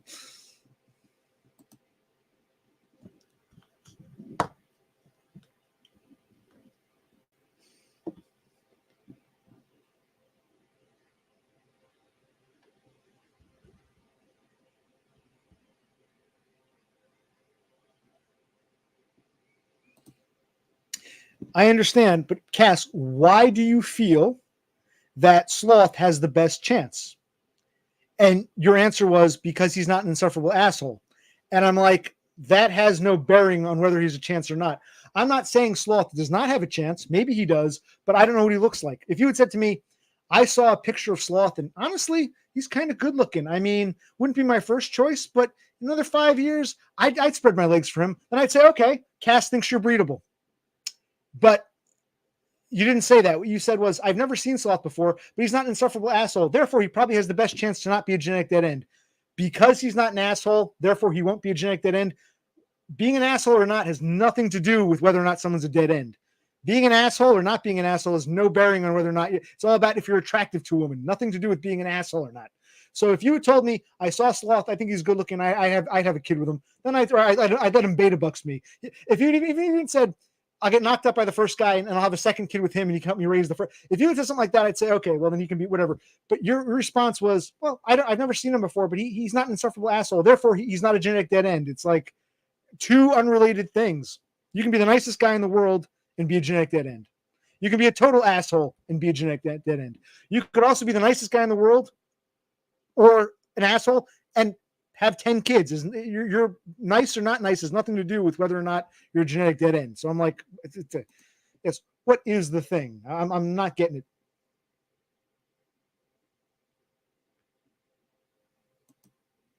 Again, we were talking about how being a spurg is also like, compacted. Would you see? I didn't want to ask you the question I'm thinking of because you get the wrong impression, but I didn't want to ask about what I'm thinking of asking you because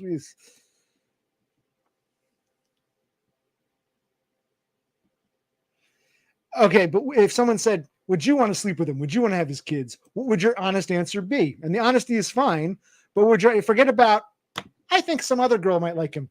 If you don't want me, chances are strong other women don't either. So that's what you really should be asking yourself, not, oh, he kind of looks like my math teacher. My math teacher was married, so maybe he has some fat, frumpy wife. I don't know. I'm asking you, would you want to? Because if the answer is no, that means, statistically speaking, it's probably the same for a lot of women. Yeah, that's exactly. And I'm not trying to get with you, Cassandra. I'm asking hypothetically. You can be honest because saying, well, if I saw you on the street, I figure you weren't a total dead end. I'd like to believe there's some fat, ugly chick who want you, but I don't want you.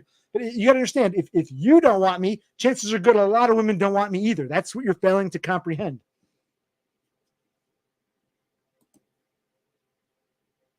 Well, again, I am a spurg, and that definitely adds to it. Being a spurg, yeah. Basically, I've insulted you because I called you out on something and you don't like being called out. So now I've gotten under your skin to an extent. It's probably what you're trying to tell me. Knowing more about me, you see, yeah. Ha ha ha. Ho, ho, ho. Brutal.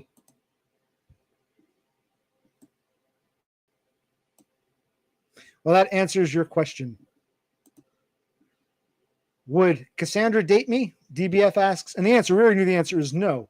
Now you got to take it to the next step. Well, if I don't find him attractive, why would the next girl find him attractive? So that's what you have to take into mind when a guy says, man, I'm ugly. You have to say, well, I think you have a chance. Not with me, but someone else.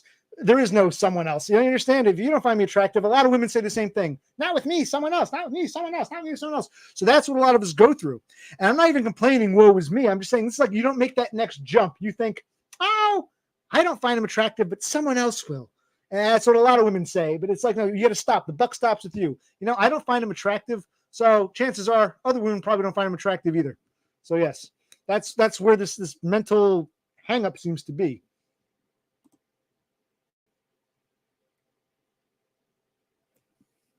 Exactly.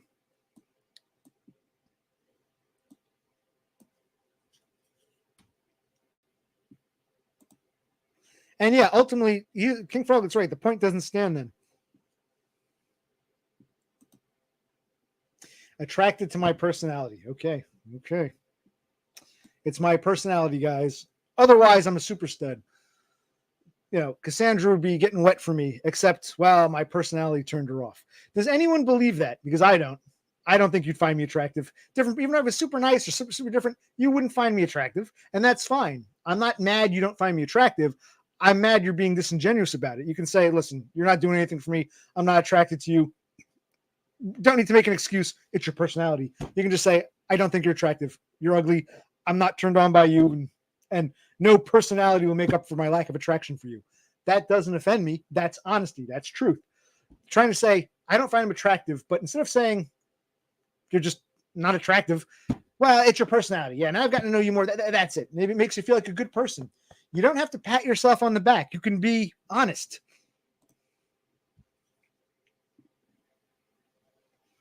Right. Good example. Got a modeling career despite being a fucking thug and a criminal.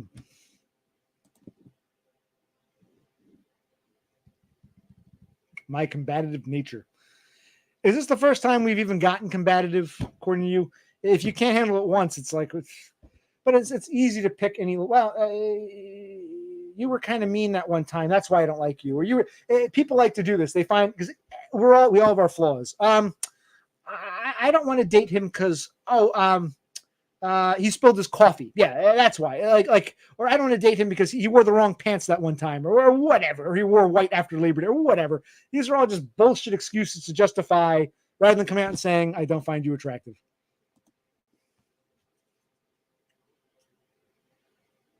Well, start now. Get yourself arrested. Make sure it's not too long a sentence, just long enough so your mugshot gets out there, and you might be on the next magazine cover. You know. Never get up. Keep hustling. Keep grinding. Never get up. That's correct. She's not. And that's fine. Again, this isn't, she's not attracted to me. I wish you would just be honest and say, OC, I don't mind talking to you, but I don't find you physically attractive. Nothing to do with your personality. Whether you were this, it's not like, wow, OC, if you were not combative, I'd be gushing right now. I would be wet for you right now. I'd be spreading it out, saying have my babies, but because you're a bit combative, now I find you repulsive. That's bullshit. That's not how attraction works. Either you find me attractive, you don't, and that's fine. I'm not criticizing you for thinking I'm ugly. I'm criticizing the excuses. You can just flat out say, you're not doing it for me. Instead, you add this, well, I would have been attracted to you, but you were combative. No, you were never attracted to me. So that's where the criticism comes in. Please don't, something to say, I like you as a person. I like watching your chat. I don't find you sexually attractive, but I like to watch it. Fine. You can like a person, but not be sexually attracted to them. That's fine. But to say, well, I would have been sexually attracted to you, but you did this, you did X, therefore I'm not attracted to you anymore. Attraction doesn't work that way. You're either attracted to someone or you're not. How many people, both men and women, how many songs and movies are about, oh, you're so bad for me, but I can't keep away. I know you're a no good, cheating hussy, but I can't stay away from you because, man, I want you. How many songs are people flat out saying, man, I intellectually know you're bad for me, but God, I find you attractive. So the whole argument that you don't find me attractive, which is fine. You don't have to make a bullshit excuse. Well, you're combative. That's why. If you weren't combative, then all of a sudden I'd be attracted to you. That's not reality. Now, where were we? And that's true. If I were like, oh my God, if I were 6'4" with a chiseled jaw, and this isn't even a complaint. This isn't. A lot of guys complain and whine. I'm just saying what is, and that's the reality, Cass. I could behave exactly like I do now, but if I were more attractive looking, my combative personality wouldn't be a problem. Oh, you probably wouldn't like it. You'd still say, I don't like it. Man, he's a jerk, but hey, he's too damn sexy. I can't stay away. So I'm not saying you like or dislike the combativeness. I believe you when you say it bothers you, but you would look past it if I were more attractive. If you actually found me attractive, you would say, even though I don't like the combativeness, small price to pay because I find the guy attractive. I want him to plow me. But so that's, yeah.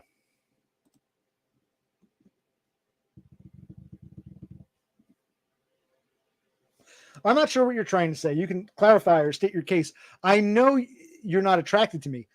Why even bring in the combativeness? Why not just say, OC, I don't find you attractive? No matter what you do or don't do, combative, non-combative, asshole, nice guy, it makes no difference. I don't find you attractive. And no matter what you do or don't do, I don't find you attractive. You were kind of hinting, well, if I saw you in the street, maybe some other girl would like him. And, if it wasn't for the combativeness, maybe that's what you said. I'm pretty sure you said something like that. You're trying to use, it's the combativeness. That's why. Like I said, he did X, therefore Y, but it's all bullshit. It's not the X. It's not my combativeness or whatever. It's, you don't find me attractive, which is fine, but you don't need to make a bullshit excuse. And if you did find me attractive, the combativeness wouldn't bother you as much, or you deal with it. It wouldn't be a deal breaker. So that's all I'm asking you to be honest about, which you seem to be struggling with. Like to plow. I'm Mr. Plow. That's my name. What's my name? It's Mr. Plow. Cocaine, riding that train, high on cocaine. Casey Jones, you'd better watch your speed. Trouble ahead, trouble behind. And you know that notion just crossed my mind. Yes, DBF, that notion, Floyd's can never tell the truth. That notion just crossed my mind. Yes.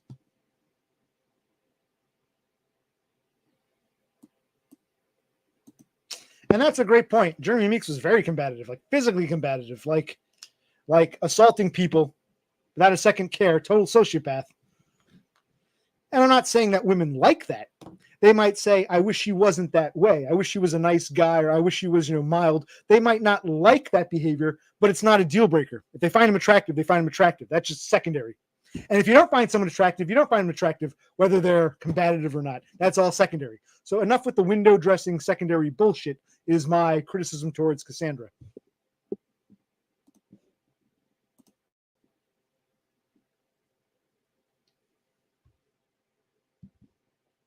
What makes you say I'm conventionally attractive?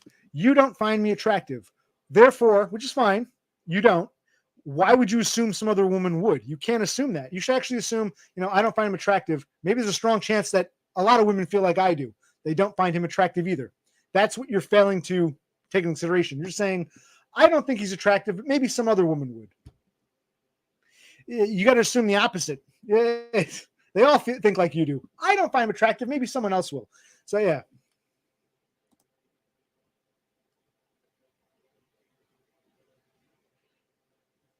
I don't even know what this is about.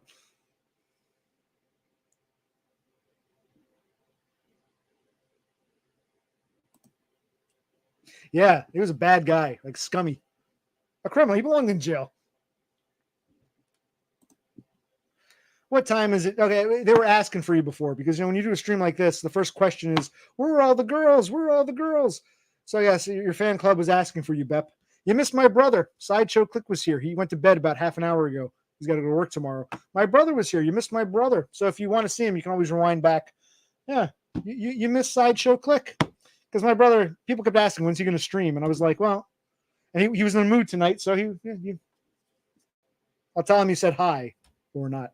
But no, we were talking about what were we talking about? I was talking with Cassandra. Now that's all. Stop and simp for Beppis. I'm not following your sub chats either, so I don't know who's saying what to whom. Hi, Beppis, says DBF. Hi, Beppis, says Cassandra. Aiden gives you a heart. Froglet wants to know how the cow is.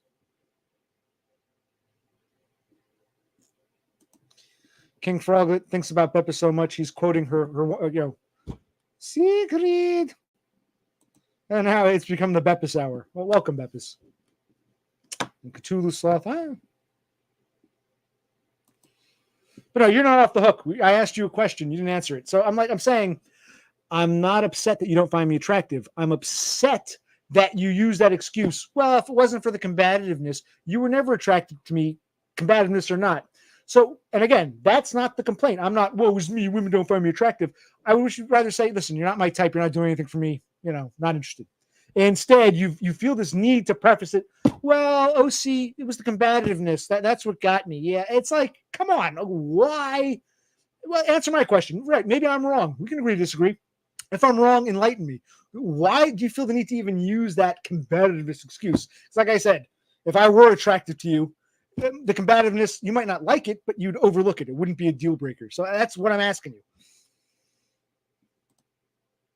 Peppa says hi to everyone. Yes. Cassandra and I were having a bit of a disagreement. And now Beppis is here, so everyone forgets about that. Let's all pay attention to Beppis.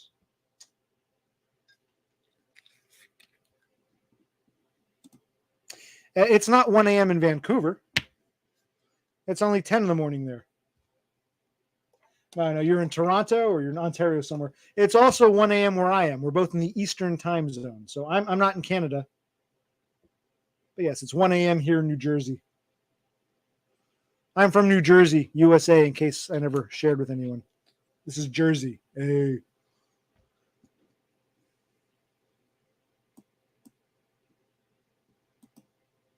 As you should be. As you should be. He was the big selling point. A bunch of people came in just to say, Brother Click, where you been? Yes, you told me. Yes, Ontario. The province of Ontario pays part of your rent and gives you X amount of spending cash and lets you work up to 2,000 Canadian dollars without affecting that. So you're one of my heroes too, man. You're a quasi neat. I love you. Well, I love your lifestyle. I love you too. Yes.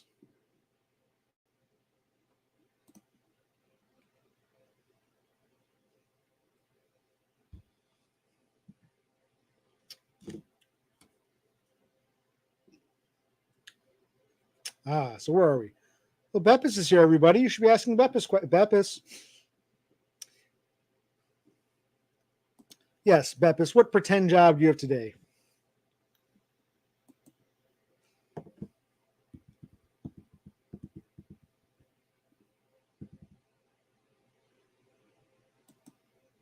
Absolutely. It's not gay, but it's a little gay, and I'll be a lot gay. I love all of you, hurt by the cold, so hard and lonely too. When you don't know yourself, my friends are so depressed. I feel the essence of your emptiness.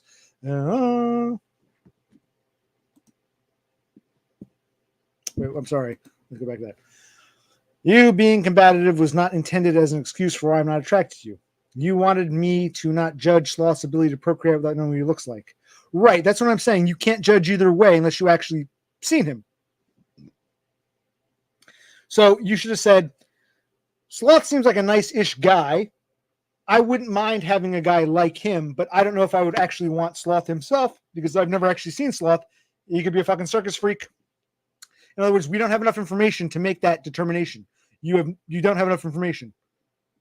And then you mentioned my combativeness as well. You know, that's the reason why.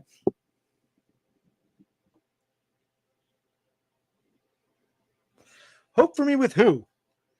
You don't find me attractive. What makes you think the next girl does? That's what I don't get. What makes you think the next girl does? Someone else will like him. Why? If you got to say, I don't think this guy's good looking. Quite possible that all these other girls here agree he's not good looking. So that's what we're asking you to do. At least have some empathy and say, okay. Because I've never been the type to say, you women, you should date me. You'll never see me behaving like some of these other guys here. You can't force attraction. And if you're not attractive, if a person is not attractive to you, then they're just not attractive to you. And that's fine. And it is. I can't force. I wouldn't want to force attraction. What I'm saying is, if you don't find me attractive, why would you assume that the next girl would? That's where the problem comes in. You should say, wow, this guy's not good looking, and maybe other girls agree too. I can understand why he ends up alone. If I don't want to fuck him, maybe a lot of other girls don't either. That's where the cognitive empathy would come in, you know?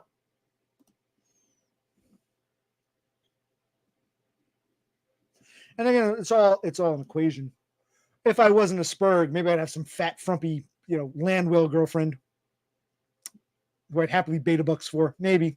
The Spurgness adds to the equation. But even if, as a Spurg, if I were like a fucking Chad Light Spurg, the Spurginess would be overlooked. It'd probably be hard to maintain a relationship, but I'd be getting, slaying left and right. So it's all part of the equation. And I think we're harping on the Spurg component when it simply comes down to the fact that you're not attracted to me. What I'm asking you to do is go a step further.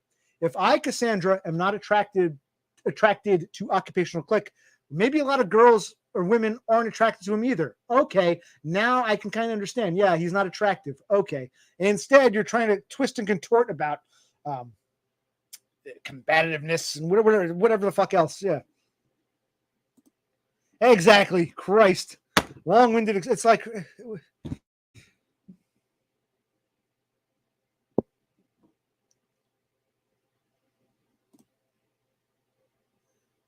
There is no sexual tension. In order for there to be sexual tension, both parties have to be sexually attracted to each other. Now, I have no idea what Cassandra looks like, so I can't say I am or am not sexually attracted to her. And she's made it clear she's not sexually attracted to me, regardless of combativeness. So no, there's no sexual tension. What there is, I'm glad you're here, and I want to call. I always tell these people we can disagree with each other, but I want to share my side. And Cassandra really isn't. Yeah, I'm a Spurg. I will go on and on about things. I'm a Spurg. What you're seeing here is a a spurred reaction to something's not sitting right in my mind, and I want to work it out and talk it out, and you understand what being a spurg is? I thought you Froglet, understood spurgery more than most, but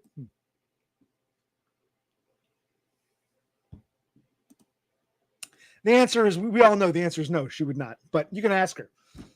What do you say, Cassandra? Pity sex? Now, I don't want to get the wrong idea and think, Cassandra, I'm in love with you. I'm going to go to Arizona and see Cassandra. That's not what I mean. I'm talking rhetorically. The answer, and you can be honest, the answer is no, you wouldn't. So, well, Matt, I might have considered it, but he was too combative. So now the answer is no. I would have done it had he not been so combative, but because of the combativeness, the combativeness, no, I won't. I don't want to have sex with him now. I might have considered it in an alternate reality if he wasn't combative. That's bullshit. You're either attracted to someone or you're not, regardless of combativeness.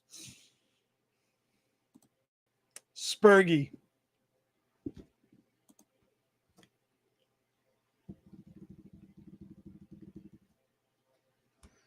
Right. Okay, good point. That's a good point, Frogget. Like when she was saying, well, Sloth is probably not a dead end because he seems like such a nice guy. He's not an insufferable asshole. What does that have to do with whether or not he's a genetic dead end? That doesn't even come into the equations. We're talking math here, people. Spurgy, autistic, black-pilled math.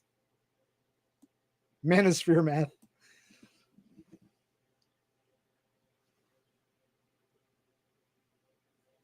No, I'm glad because I remember the last time I had a back and forth with a chick. It was your what was her name, Tara Norquay, and she got all upset and ran away with her fingers in her ears. So not everyone's welcome, but I'm going to talk openly. I'm a spurg, and I'm and you still really address what I was saying. You made it all about these other things, the combativeness, this, that. So somebody saying, I don't find you attractive. I don't think anything you say or do will change that. That's all true. Why don't you just admit it? And then the next step would be, gee, now it's time to intellectualize.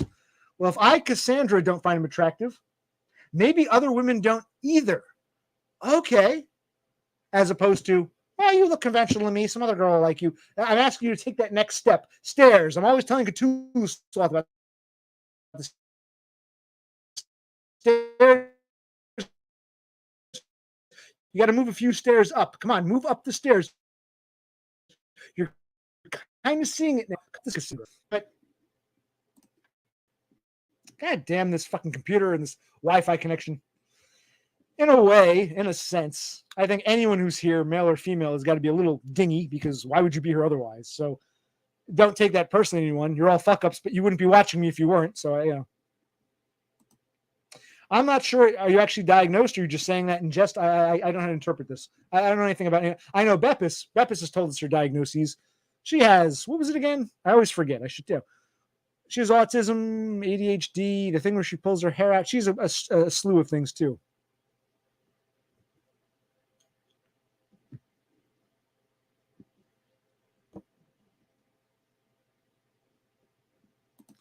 Oh, you actually took that warehouse job. Last I recall, you had gone, you spoke to the woman in Brisbane, but you went to the interview with the guy. It was like an awkward first date. Is that the same warehouse or are you at a different warehouse? Or where are you working, man? Where are you working? Where are you working? And when I come to Sydney, you want to meet up? I mean, after spending a week or so with Donna, I'll spend a few hours with you. Sound good? Now, where are you working, man? I. Well, I'm a spurg, so I will go on and on and on and on. But I'm also, part of the reason I repeat Doggo Food Frodo, because when I don't get an answer, I've been saying the same thing. How many more times am I like articulating well enough? Am I like my father articulate? Am I clarifying well enough? I've asked the same things. I'm just getting run around. So yeah, I mean, I will repeat. I'll say, you can't say I didn't ask you after the fucking 7th or 8th time. So yes. And no, I'm not actually angry. I'm combative because it's like, Christ, we get hung up. We can move past this if you actually address the issues. Yes. Yes, Doggo. No. No, we haven't settled this subject. No.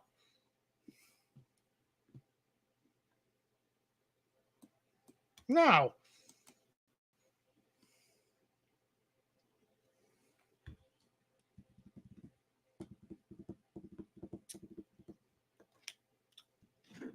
Because it would be nice to have someone have like a breakthrough and say, "Oh, maybe you're right," or "I never thought of it that way," or "Okay," or at least add a counterpoint that I didn't think of. But we don't seem to be able to get in that direction.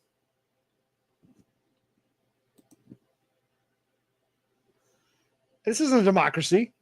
Did I say, "Hey, hands up, people, who wants a new subject"? I don't recall asking you people if you wanted a new subject.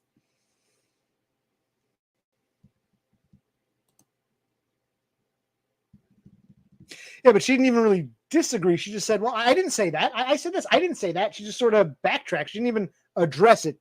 She didn't even address it, Froglet. Okay, well, Beppis commands. So here we go. Maybe I should show the picture again. I don't care if the camera goes out of focus. Give me a minute, Beppis. Remind me again in a minute if I forget. We won't stay on this topic forever. But where'd the other chick go? Where's my girl, Cassandra? I don't care. I'm a Spurg. You're in Spurgland here. How do you expect me to behave? I'm going to act like a Spurg does. It comes naturally. Very little effort for me to behave this way. I'm forgetting she's a woman. I'm forgetting she's a woman. Wait, is she a woman? We don't really. We take people's word. We don't know who or what we're dealing with here. Oh, well, no, the picture is not that graphic. I'll show it in a minute. Where is Cassandra?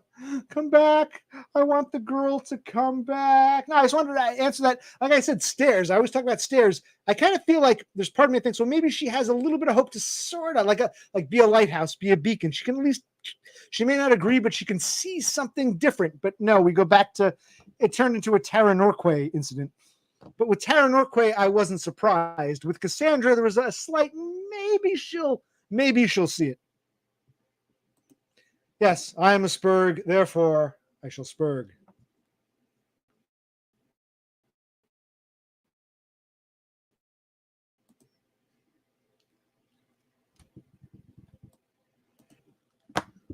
I Spurg, therefore I Spurg. You didn't address my point, my stairs, my etc., etc., etc., etc. Everyone wants a new topic because they don't want to hear a Spurg try to argue with silliness. But, get your pizza. Your pizza is more important than this point we're on. All right, you win, guys. New topic because wow, that's kind of disrespectful. I thought most people just thought you were gay, always going on about bussy and getting lady boys, but they think you're a Spurg too.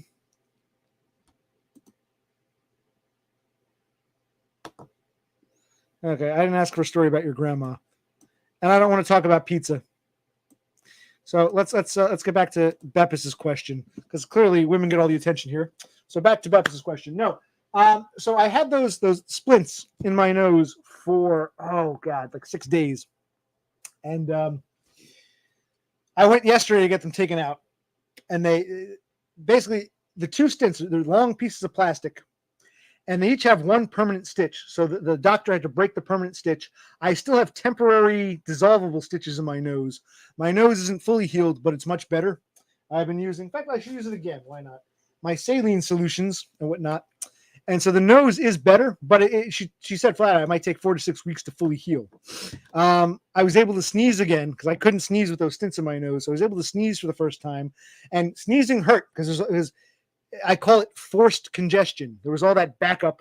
And even after I pulled the stints out, there's all the coagulated blood that's to break up. So sneezing was painful, but I got a lot of stuff out and it's going to slowly heal.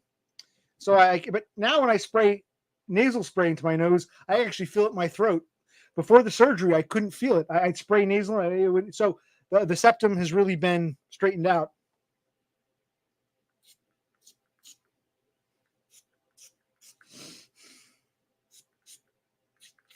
What a riveting channel. I'm such a Chad with my little nose drops. I need my pocket protector.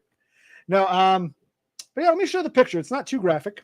This is what I was amazed. I told you the splints, they're like these, oh God, they're like 4 or 5 inches long. I couldn't believe they fit them in my nose. Here goes. Not too bad. Brace yourself, Beppis. Let it focus. Those two things were in my nose. Those were both in my nose.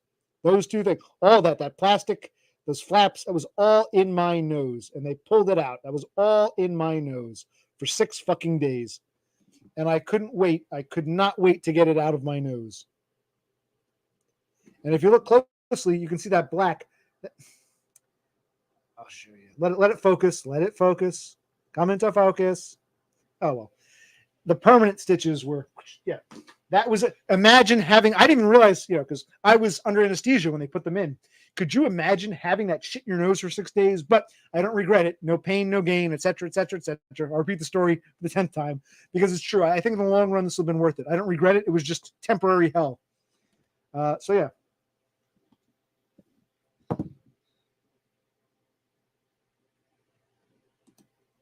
Yes, she is. What was the last thing she said? She had to help her man with a pizza or some bullshit. There. Well, why don't you just go be with your man and eat a pizza? What are you even doing here? No, I thought we were having a good conversation, making a good point, but you're distracted with pizza. You just, Click, you're very combative. That's why. It's like, cut the shit. You can just be honest. I'm asking why you're so disingenuous.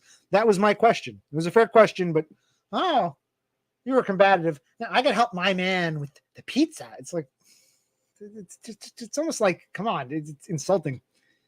All right, where were we? So now we've got, chicken dinners here. That's great. Oh, Beppis, you're that squeamish?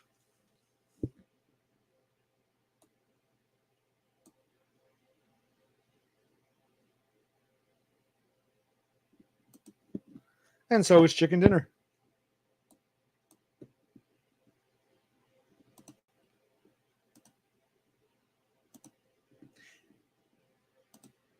That's correct. But, it's not just about Cassandra. It's about you, the viewers. Other people watching might take something away. Most of you don't seem to be able to. New subject, bro, new subject.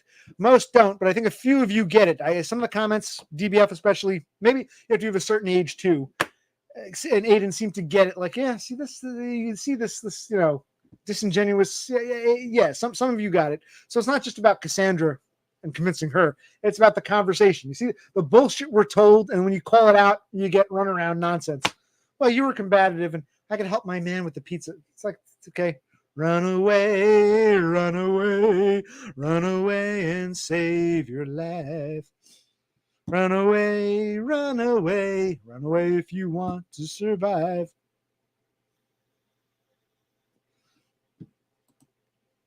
No one is triggered by your meal, triggered by your disinterest, triggered by your lack of wanting to participate in something that could actually be substantial.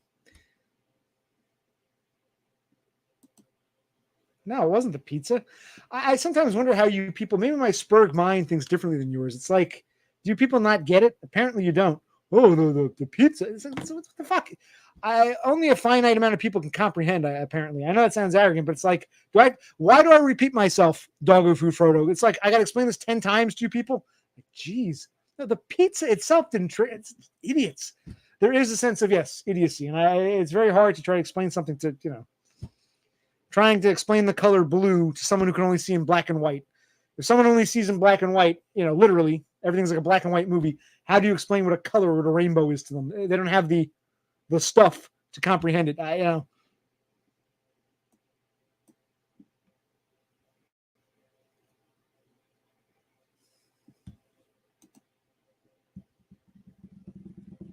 Okay. See, I'm a Spurg. No one ever clues me in. So whatever conversation you're having, you can invite me to the party and tell me about it. But you don't want to clue in the Spurg.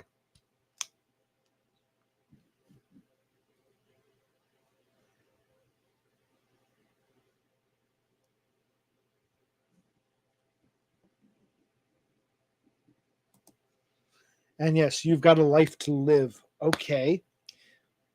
Then go live your life. What I'm saying is we're in the middle of an interesting. It seems like all of a sudden, that's what I've noticed. When you do fluff, people will talk for hours. Oh, I teach Chinese and I teach Spanish. I love Mexican food and Chinese equally. People will talk fluff for hours. When things suddenly get real and uncomfortable, well, I have a life to live, So that's part of the criticism. It's not the fact that you made a pizza. It's like, it's just convenient, if you were going on about, I taught at a trilingual conversion school. Up, gotta go help my man with the pizza. Okay, but it's not during the fluff moments, is it? It's during like the real shit, the heavy shit. That well, I have a life to live, and that's what I'm criticizing you for. And this isn't even for you; it's for others. A small handful of you might understand what I'm getting at. I agree. Messed up. Instead of just saying, "Look, I don't find you attractive. That's fine. You're not attracted to me." They got to hide behind the well, it was the combativeness. It's kind of bullshit. Exactly. Well said, chicken dinner. Some of you do get it. Though you're a vol cell. You got your mental hangups. You could be slaying left and right, but you've got your hangups for some reason, by your own admission.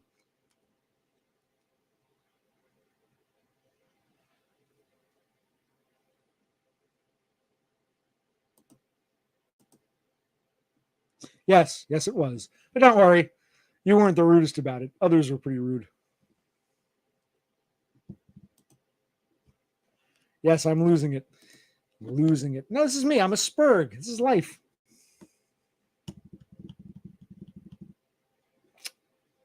Too spurgy to get the spurg. All right. And that too, chicken dinner. Yes, that too. Life made me this way.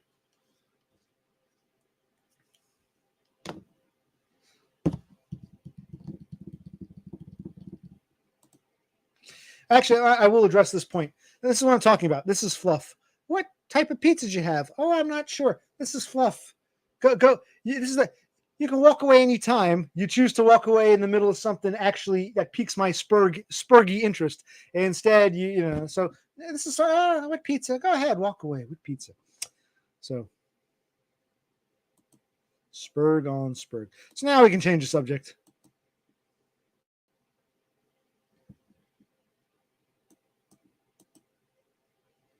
Do you see? Do you, chicken dinner?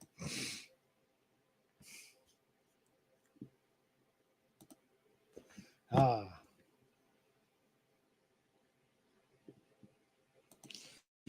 Winter, spring, summer, or fall, all you got to do is call. I'll come running. Ah, funny. Anyway, where were we?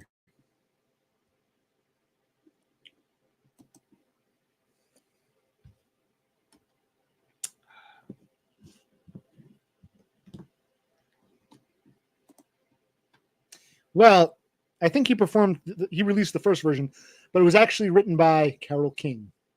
You've got a friend. All you got to do is call. I'll come running. It wasn't my choice. Yeah, that's Carole King wrote that. A woman wrote that song. Because just yesterday morning, they let me know you were gone. Suzanne, the plans they made put an end to you. Walked out this morning and I wrote down this song. Just can't remember who to send it to. I've seen fire and I've seen rain. I've seen sunny days that I thought would never end. Seen lonely times when I could not find a friend. But I always thought that I'd see you, Cthulhu, one more time again. How's that? All right. I'm not here to sing songs. Well, occasionally sing a song. All right. He was here, but he left. Doesn't he have to go to work? Doesn't he go to work at 3 a.m. or so, whatever time it is there? Some early morning. Yes, it was. Yes. Actually, I had to sing my favorite verse in that song. My favorite verse. Been walking my mind to an easy time. My back turned towards the sun. Lord knows when the cold wind blows, it'll turn your head around. Well, there's hours of time on a telephone line to talk about things to come. Sweet dreams and flying machines in pieces on the ground. I've seen fire and I've seen rain. Good song. Thank you. I don't want to click. I didn't actually. I'll click on this one. Yes.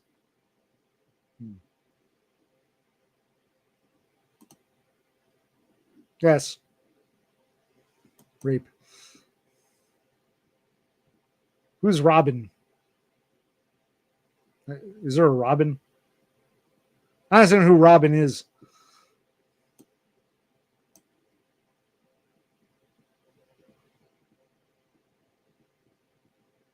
Robin.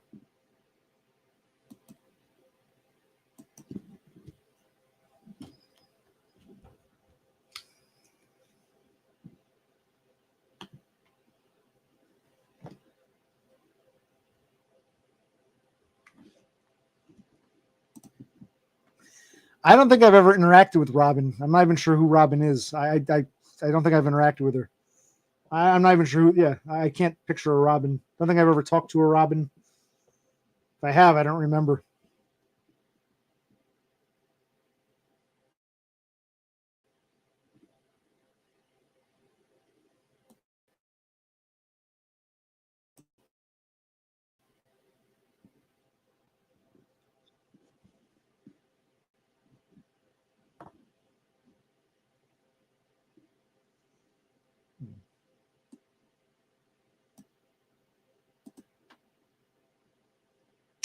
And now you're talking amongst yourselves.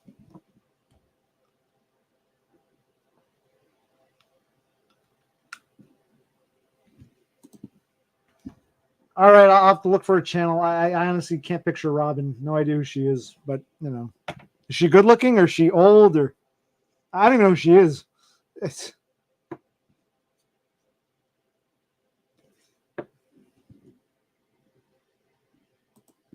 oh, okay. So I was approved for unemployment. It took a while, but they approved me, and they paid me. It's weird. You got to apply every week or every 2 weeks. It makes no sense.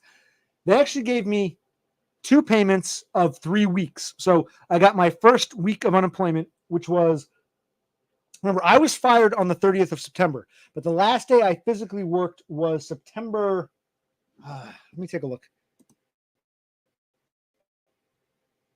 The last day I physically worked, I was fired by telephone, was the 30th. Last day I worked was that Friday, so which would have been the 27th. So they paid me for the first week I didn't actually work. So they paid me September 29th to the 5th as one check, one direct deposit. And they paid me the next 2 weeks together as a lump sum, which would be 6 to 12 and 13 to 19. They paid me, so I got 3 weeks worth of pay in 2 payments, a 1 week check and a 2 week check, direct deposit. And I applied. You got to wait for the week to be up before you can apply. So for the last week, the 20th to the 26th, I applied for that on Monday. Is this making sense? So last week is done. The 20th through the 26th is done. I applied for it on Monday. I should get my direct deposit for that sometime in this week, which is good. But my unemployment is much less than it would have been. Because if you remember, Beppis, unemployment is based on how much you made during the past year, not counting the last quarter. Yeah, so you basically have to go back. It's a whole long thing. I was fired in September. Now, the year is broken up into 4 quarters, right? January, February, March, April, May, June, July, August, September, October, November, December. So the quarter you're in doesn't count. October, November, December doesn't. I'm sorry. January, February, March, April, May, June, July, August, September. So I was fired in September. So July, August, September doesn't count. And the one before, April, May, June doesn't count. So those 2 quarters, the one I was fired in and the one before, don't count. They go back to the 4 quarters beforehand. Right? Is this making any sense to people? So they're looking at these 4 quarters, not the one you're in and not the most recently completed one. So so they would go back to it. January, okay, June, right? So, okay. No. Yeah, April, May, June wouldn't count. So they're going back to January, February, March. And then last year, they're going back to like April of last. So basically, long story short, April of 23 to April, May, June, July, August, September, October, December, January, February, March. I know this is long-winded, but it's really for me. So they're looking at April of 23 to March of 24. And they give you your unemployment based upon how much you earned during those 4 quarters. But in my case, remember, I was in the hospital, so I didn't work for like, a few months, 3 or 4 months. So that dipped into my unemployment. So I'm not making that much. I'm making less than 300. So this isn't really sustainable. It's just something to have in the bank account for now. I'm probably gonna have to find a job soon. I could keep doing unemployment for I think I got like 20 weeks worth of unemployment, but it's less than $300 a month. So it's like nothing because my unemployment was diminished because for some of that period, that April of 23 through March of 24, remember, I didn't work. I have no earnings because I was in the hospital and then I, was recovering. So yes. Yep, I got injured in December. So that means that whole quarter. Remember the 4 quarters: April, May, June, July, August, September, October, November, December, January, February, March. So January, February, March, a whole quarter is missing. So instead of 4 quarters worth, I'm only getting paid for 3 quarters because they don't count the quarter I was fired in and they don't count the quarter beforehand. So they got to go back all the way to April, May, June, July, August, September, October, November, December, 23. And then January, February, March of 24, which is 0 because I didn't work those 3 months. So I'm getting like 3 quarters of the unemployment I'd be getting. You understand? They're going back 4 quarters prior to the last completed quarter before you were fired. I'm glad I'm spurgy and long-winded and explain this because no one explains this shit to you in life and people don't want to listen to it, but hey. All right, where were we?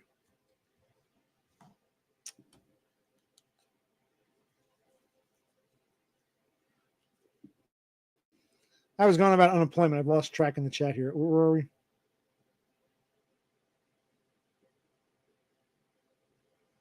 Oh, I'll wait for something new to be said.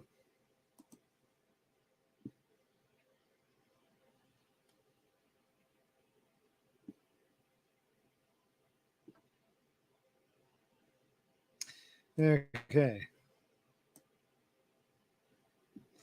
You guys are talking about a movie or something? Okay, cool.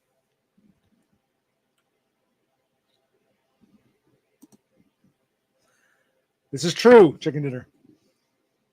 But, I've always said, what you described, you've got girls coming on to you multiple times. Same girl gives you multiple chances and you self-sabotage. So I do feel for you. I feel bad for you. Got to get to the root of what's going on. But in your case, it's not that you're unattractive. It's that you don't seem to, on a subconscious level, you're sending them away. So you're actually, I'm envious of you. I wish I had your problems. I know it sucks, but at least you've got girls giving you IOIs and shit. Most of us here do not. So you're in a very lucky situation. I mean, it sucks that you have some kind of hang up. I wonder what went on there, but yeah, there's a reserve. I forget what it is. It's, 2 things. If I go back to work tomorrow, you can't get unemployment. You have to be out of work. But you claim every week, and there's a pot. They say, okay, your unemployment claim is this amount of money. I forget what it is. For me, it's rather low. It's only like $8,000, but divide that by my amount. That tells you how many weeks. But here's the caveat. Let's say I go back to work tomorrow, right? I go back to work, and I work for a few months, and then I get fired again. Even if I make a lot of money at this other job, I go back to work, I work for 4 or 5 months, I get fired again. I want to go back on unemployment. They're going to say, okay, you go back to this current rate because I've opened an unemployment claim. It's good for 1 year. So if you work, you can't claim benefits. But for the next year, if you go back to work and get fired, you're locked in at this rate. For September, it began September 30th. So September of 24 until end of August of 25. Even if I go back to work, that won't count. If I get fired again, it goes back to this unemployment rate. So this is my unemployment rate. It's good for a year. That doesn't mean a year's worth of payment. It means this is your claim for a year. If you go back to work, you can't collect monies. But if you get fired again, you default back to this claim. They only open 1 claim per year. So even if I get fired again and I want to collect unemployment, I would go back to this current rate. So yes. And I like the fact that you show interest because no one else asks these questions. And it's nice to talk these things out. And,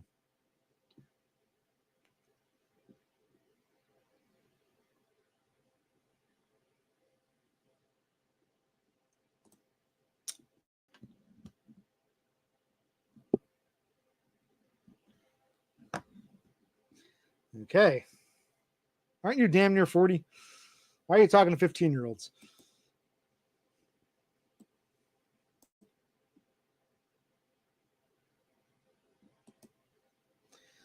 Yes, I do love you because I want to be neat like you or whatever you do. You do work part-time, right? You're allowed to work X amount. So I guess you got some supplemental. But yeah,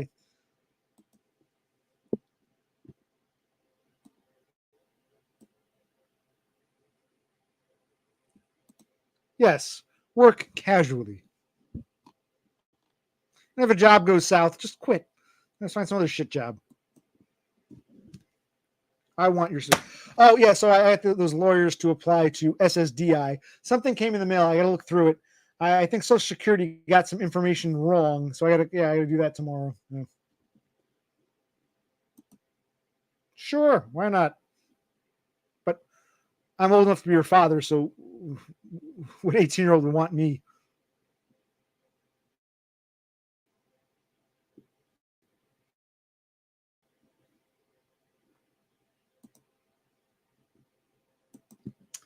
This clicking. Yeah, so I don't know who this Robin chick is, but it sounds like whenever you guys start mentioning women, these are like the e-girls that you all want to simp for. Robin. I don't even know who Robin is.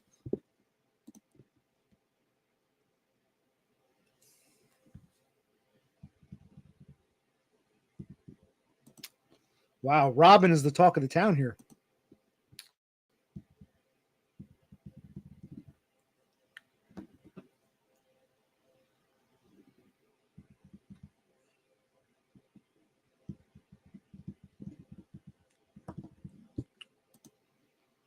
Well, King Froglet, evidently quite a lot of people here do.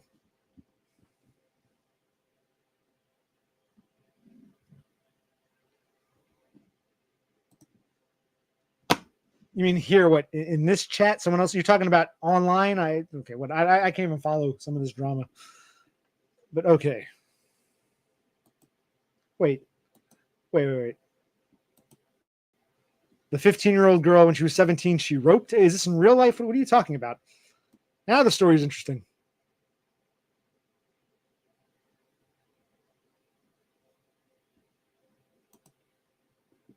No, it's Mulata. Mulatta, because she's female. Mulatta. A mulata. But I've never seen Robin. Next time she's in Dumb's chat, I'll look up her channel. I have no idea who Robin is.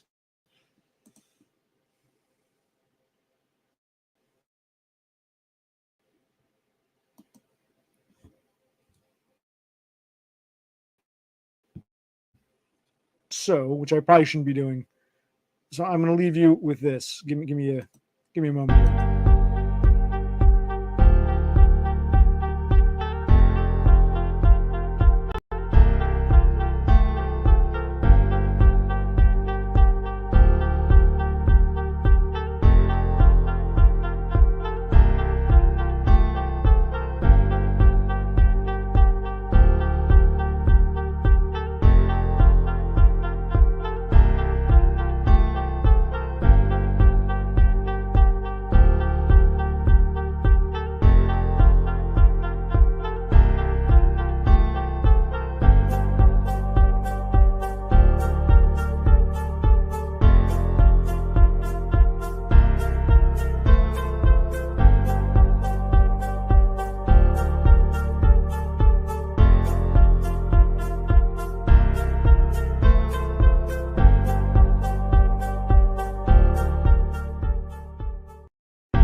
Okay, I'm back.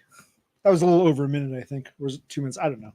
Anyway, where was I? Oh, so other news. Like I said, okay, so SSDI lawyer to try to get an SSDI. The paperwork came in the mail today. I kind of opened it, looked at it. I got to look at it more in depth.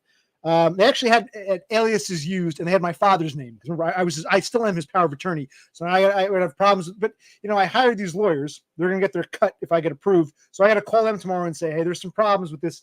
It was just basically a generic form from Social Security saying, okay, we received your application. We see you want to apply for disability.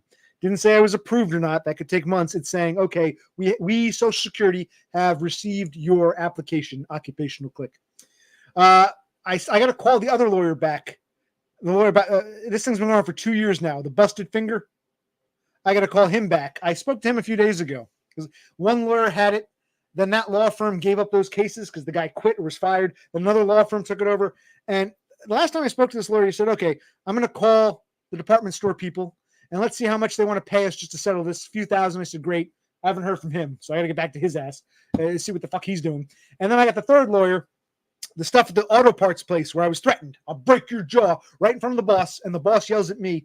I called over a dozen lawyers. Some didn't call me back. Some flat out told me there's no money in this.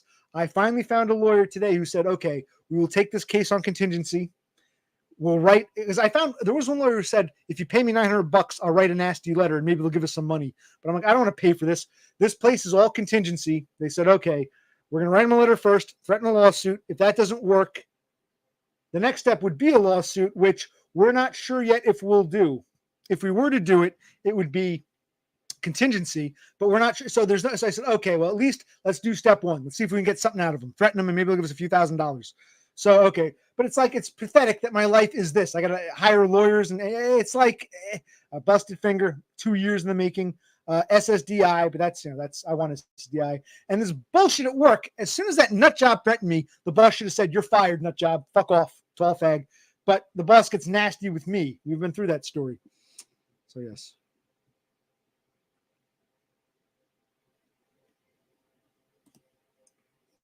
Well, King Frog, I'm not on SSDI yet. I applied for SSDI. If I get on SSDI, I'd like to be on it for life. Unless I make too much money and they kick me off, I would like to be on SSDI for life. Hence, permanent neat bucks for life. And you can still work some as long as you keep below a threshold. Yeah, but I'm not on SSDI yet. I'm applied for it. They've received my application. They got to make a determination, which probably won't be in my favor. But that takes several months.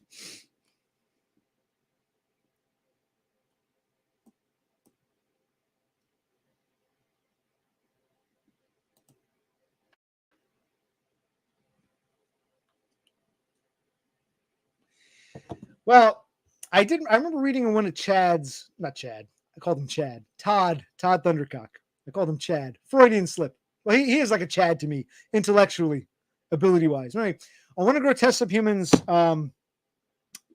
one of the ones that's long gone now, one of his videos, someone in the comments wrote something like that, like being in a mental institution or psych ward probably helps your chances because they see that on paper and they say, wow, this guy was committed. I don't know if I want to go that route. I think bad things might happen. I'm afraid to do something like that. But I remember reading a comment from in one of Todd's videos about, I think it helps to have, and he's probably right, whoever this commenter was, it probably helps to have institution time on paper to help your case. Because, it's irrefutable that the guy spent time in the nut house. So, but I don't think I want to go. I'm not ready to go that route just yet. I might end up in one on my own accord, of my own volition. You never know. Yeah, I called him Chad. He is a Chad to me. He's my hero. He is. The man, brilliant how his life turned out and how he put it up there for us. The guy is still my hero.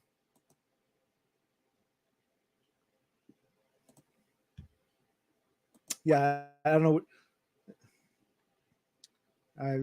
I've lost track of this conversation.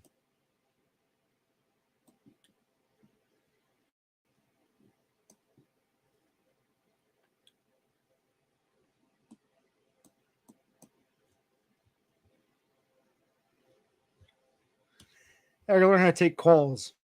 I would love for, some of y'all, the few of you who are willing to come on, do like I'll look into that next. Maybe the next time I do one of these streams, if one or two of you want to come on, we'll try that because I'd love to try that.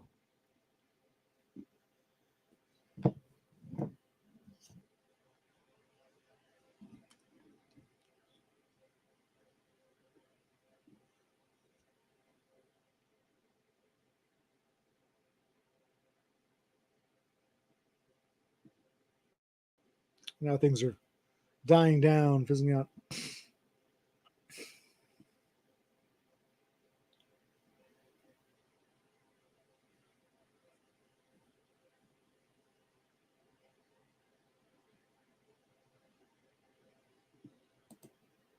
Yeah, that's the part I understand. How do I set up a link? I'll look into it. I'll research it. Because I'll have to play around with it and see, if there's a way. Yeah, I honestly don't know how to do it. I'll look into it.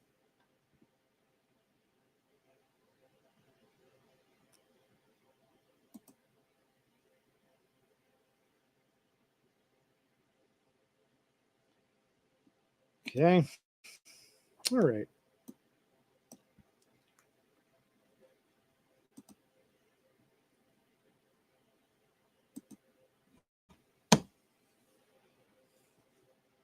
See, I want to talk about Neatbucks, SSDI, the lawyer, the occupational clicks that ruined me. But we're talking about what? Suicide? Suicide is painless. It brings on many changes. And I can take or leave it if I please. Well, are you two going to put your money where your mouth is? Are you going to come on and join me? Probably not. You're more than welcome. Probably not. Or are you going to come on and join me, or you got another pizza to fry? It's so you want to watch, but no one wants to participate. I think not. I don't think she would. I don't think a two. Look, no one has to do anything they want to do, but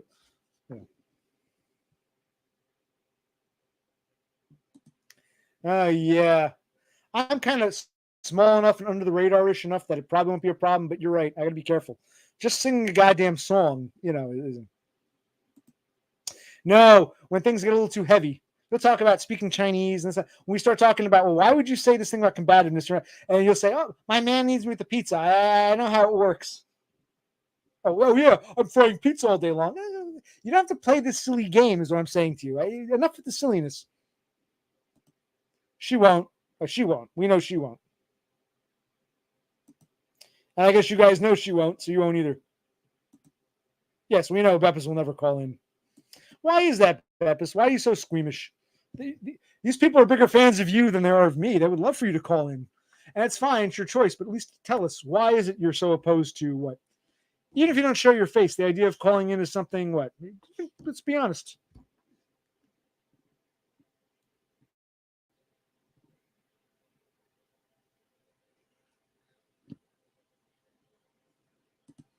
Yeah, these guys want to simp for you. You're the patron saintess of the chat here. Yes, it would be. Convince Beppis to call in, and then you call in. Sloth.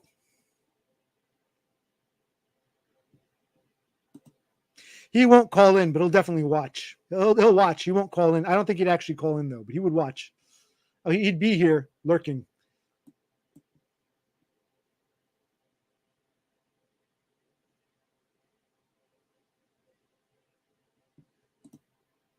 Yes, Todd has been. Like I said, I don't blame him for not wanting to, feeling obliged to stream every week. That's ridiculous. But once in a blue moon, it's been a couple months. Let me do a stream for the hell of it, for old time's sake. You can at least say hi, show up. And I don't know. Yeah. I mean, he's busy, I guess. Playing video games, watching tennis, doing his laundry. He's a busy man.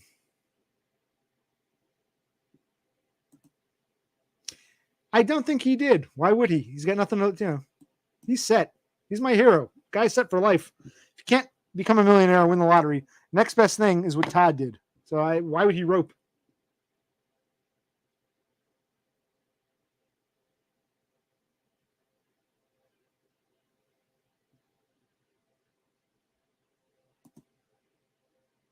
He just hasn't posted. I don't think it means he's dead.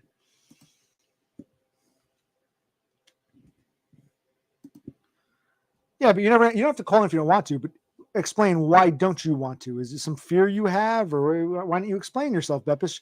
You're in the hot seat now. It's the Beppis hour. The people kept saying, "Where's Beppis? Where's Beppis?" And you're here now. The people want to know, Beppis. No. Let's not detract to her.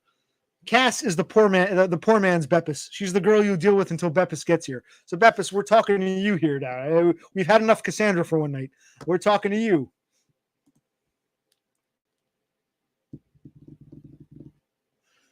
Yeah, it's like he was coming back, then he bowed out again.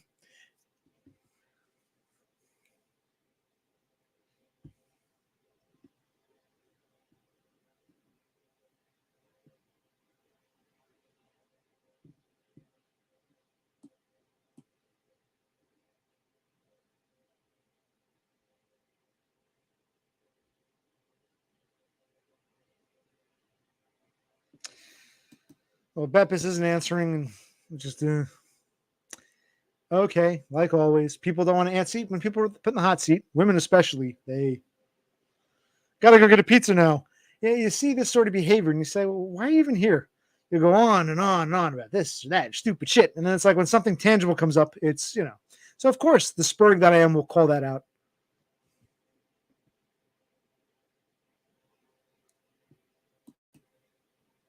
And that's a fair point. But you guys are so desperate for any crumbs that any woman, you see how you people go nuts for, you know, where's Beppis? Beppis, my question is, if you don't want to stream with me or anyone else, that's fine. That's fine. But why? What is your reticence? What is the reason? This is not to say you must stream. If you don't want to, it's fine. But why? What is it? You just said, I'll never stream. Okay, but why? What is your hesitancy? That was the question.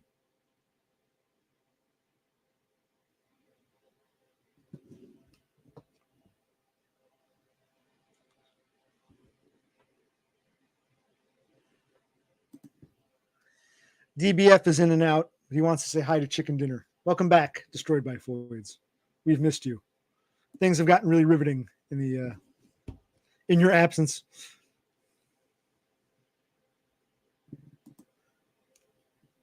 Okay, so Beppis has some social anxiety.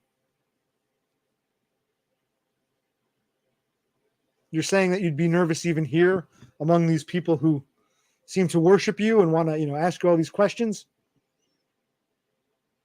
I think we need a Beppis stream and then a Cthulhu Sloth stream.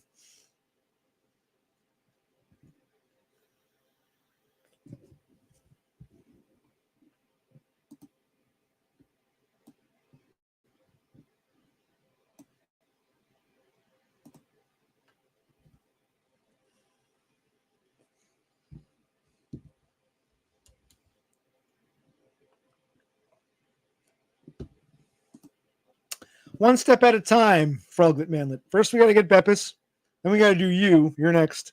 And then we'll well, no, Sloth should be next. And then we'll make this work. I want everyone, if you want, it's like you got to pay your share. You know what I mean? You want to see other people, you've got to be willing to put your face out there. So if Froglet wants to see Cassandra, Froglet's got to come on. If Cassandra wants to see Beppis, Cassandra's got to come on. If Beppis wants to see Cthulhu Sloth, yeah, etc. Everyone's got to, you know, pay their dues. None of you, everyone wants to watch. No one wants to appear.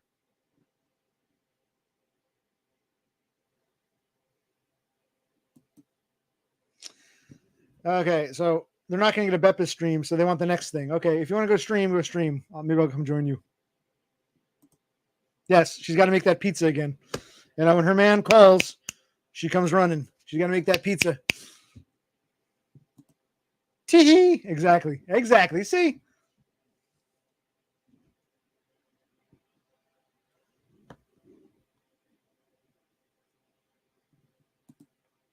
Exactly. Exactly. Man, Frog, you're getting a little simpy here. A little too simpy here. Exactly.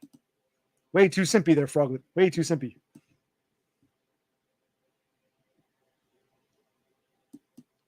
Yeah, you never. Okay, you're back now. You never answered my question. We can go back to that subject if you want. You never answered the question. Why you brought? Instead of just saying, you never think that the stairs. You totally just dropped it. You tried to change the subject about pizzas and shit. You still want to get off the hook. That's why when people act like that, I lose interest in talking with them. Glug glug glug glug glug glug glug glug glug glug. Repeat it. I forgot what you said. No, it's the begging. Cass, can you please stream? Well, I'm busy, Teehee. Well, just for 10 minutes. That's what I'm talking about. No, Froglet, don't conflate things. If you say, hey, Cass, you want to stream sometime? That would be cool. Fine. Well, can you please stream 10 minutes? That's where we're getting into simpy behavior. Froglet. If you don't see it, then, oh my God.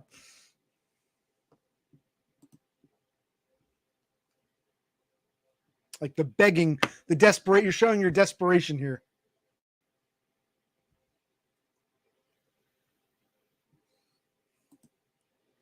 Yeah, I think that was the gist of it. I think. Instead of simply saying, look, you're not attractive. You made it about, well, try the personality. Maybe. I didn't say you were conventional. It was like a weird, like, you need to add on this bullshit. I'm asking why people don't get past the bullshit and just speak straight.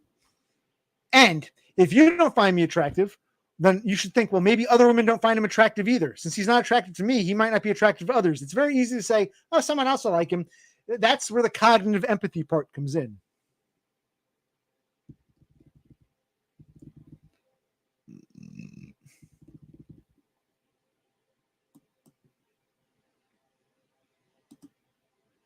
Yeah, I don't think sardines are all that big. And Swedes, they love their fish. Their herrings. Herring is a big one, or cod, or whatever. Sardine is more of a Mediterranean fish. Small little, it's like Portuguese, Spanish. It's a Mediterranean basin fish, the sardine. I don't know if they're as big in Scandinavia.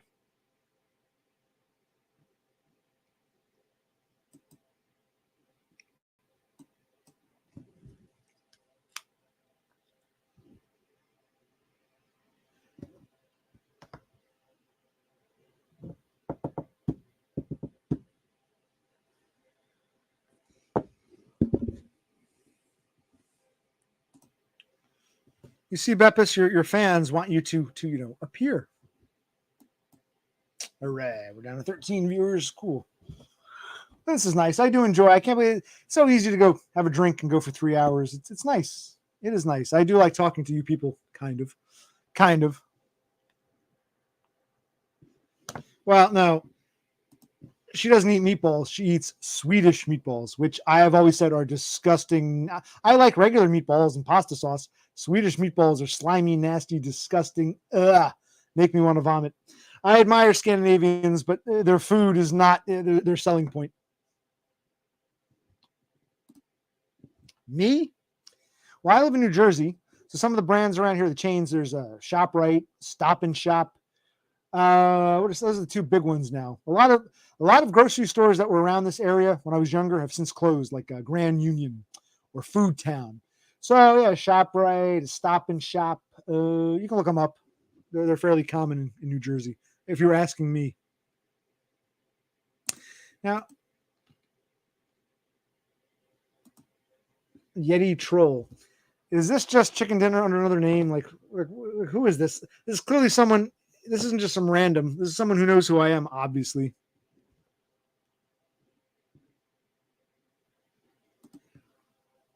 No, I can't definitely pull women. If you don't find me attractive, you got to stop and say, well, if I don't find him attractive, there's a chance a lot of other girls don't either. That's what I'm asking you to do. You're just saying, I don't find him attractive, but he could pull someone else. Yeah. How do you know? Maybe other girls say the same thing. He could pull someone else, just not me. That's what I'm asking you to do. To say, okay, well, maybe he's unattractive to me. Maybe he's unattractive to most. Okay. To say, you can definitely pull women. That's the criticism. No, that's not reality.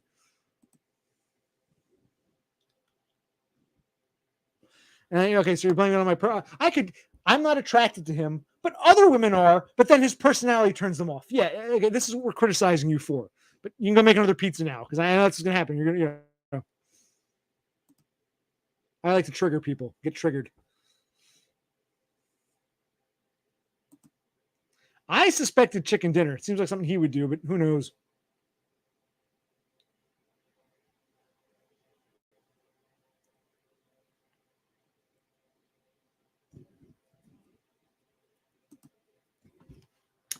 Well, I'm not physically fine. Fine doesn't mean attractive. Now, I'm not attractive to you, and that's okay. You can't force attraction. What I'm saying is, I don't find this guy attractive. Forget whether or not he's physically fine. Forget whether or not he's a circus freak, burn victim, or physically fine. Physically fine doesn't equate to attraction. So I'm not attracted to him. It's possible that other women feel the same way. He's physically fine, but I'm not attracted to him. That's what we're asking you to comprehend. That's where you seem to break down.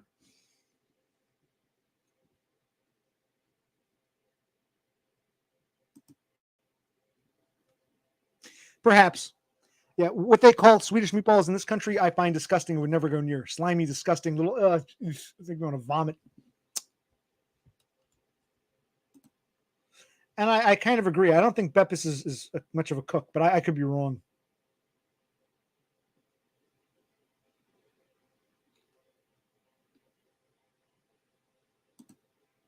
Was that you, Chicken Dinner, playing that silly game? That flooding? No, I'm not really understanding what you're saying. Well, then you have to call in sometime and explain yourself better. No, it's not even anger. It's more of a confusion. Like, okay, you don't find me attractive. That's not complaining. It's okay. I'm not attractive to you.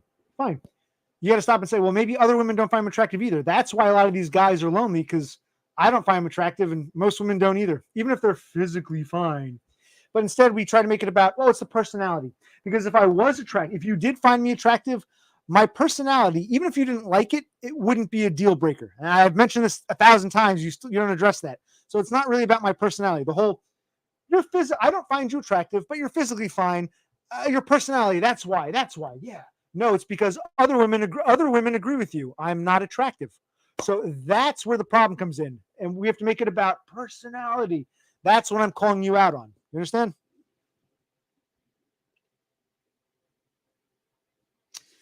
Can one of you mods ban this guy? I don't have to ban through this. One of you mods ban it. Oh, wait. I don't have any mods. Oh, no.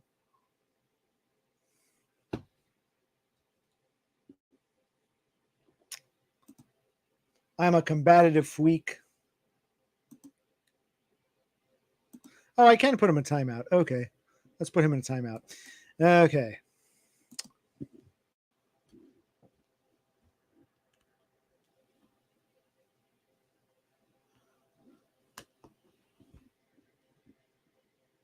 Oh, I thought I timed him out. Put user in a timeout. This is weird. I wonder who these trolls are. Like, why would someone be this? Like, how many freaking alt accounts do you have in your,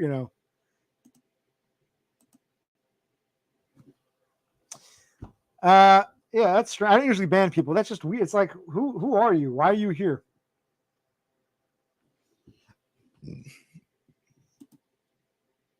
Possibly. I didn't think he watched my stuff or would care enough to behave like that, but you never know.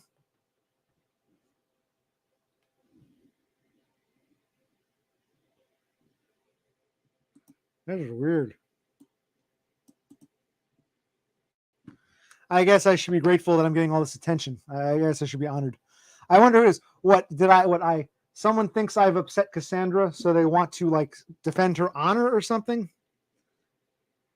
I'm just amazed how quick they are. It's like, wow, you're that committed to this. Okay. All right. Oh, what else is going on? Ugh.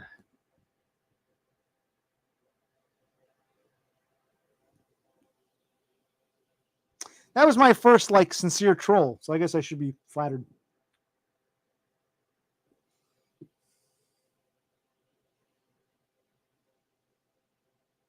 Was there anyone else out there? Or do we keep timing this guy up?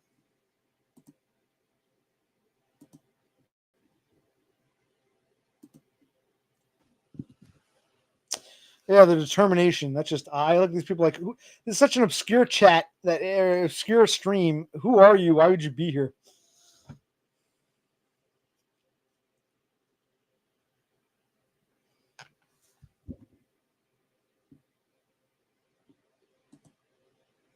But that wasn't me, I don't think.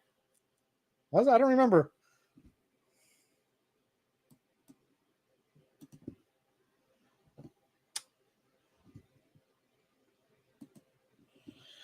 But I guess this stuff happens like when you just trying to have a conversation with someone. Some white knight. I guess that's white knighting. They're trolling me because of what white knighting. They didn't like the way I was talking to Cassandra. I'm assuming because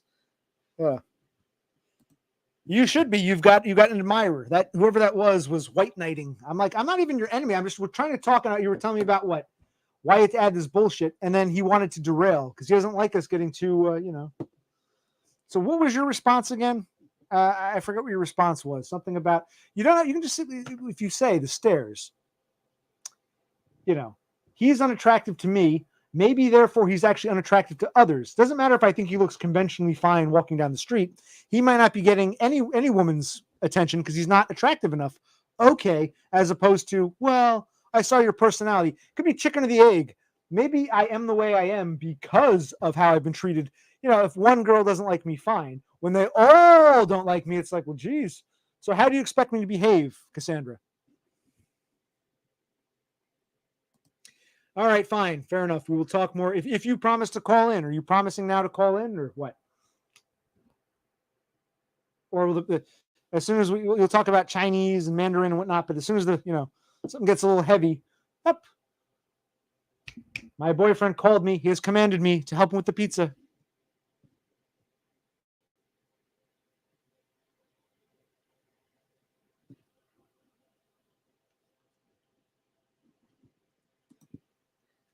I am, but this is just like weird. I don't know how to do it. It's like weird. Okay.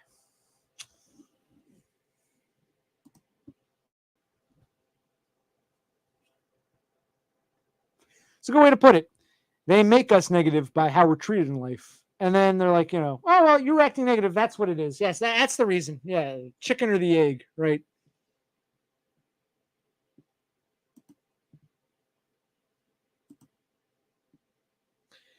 All right.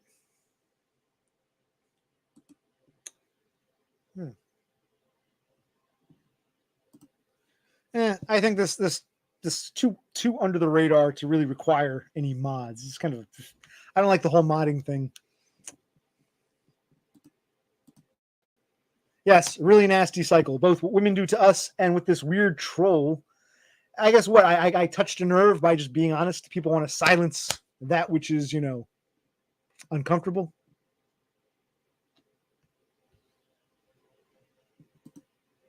Yeah, it's probably someone LARPing. I don't know who it is. They used, I think, Off-Grid's picture, but that's not necessarily Off-Grid. It could just be any. Who knows? Who the hell knows? Some of these people. Who knows? Plus, could be,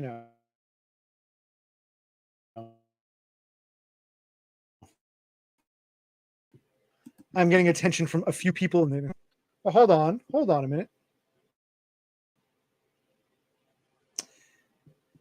Come on, it's like, why isn't this comment showing? Did she agree to come on? I missed the comment with all that trolling, that spamming, that flooding. It's truly flooding. When you repeat the same thing over and over and over, that's called flooding. That's the old term for it, flooding. Spam is when you buy penis enlargement pills here. That was flooding. They were flooding the chat with nonsense. Did she agree to come on? Because remember, Beppis won't. Cthulhu Sloth won't. Did she? No, the troll said over and over that I'm. What was I? Whatever the fuck I was, combative freak. But did you agree to come on when I do call-ins? I guess you did. I guess the answer is yes.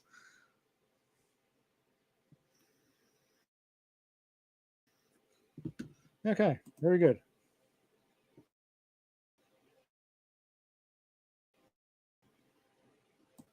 Well, why isn't this? I'm clicking on these comments, they're not loading. There's like a lag. Okay, well, you would know better than anyone. You pay attention the closest. Okay, well, they're fine. When I do call in, she can call in. We'll talk.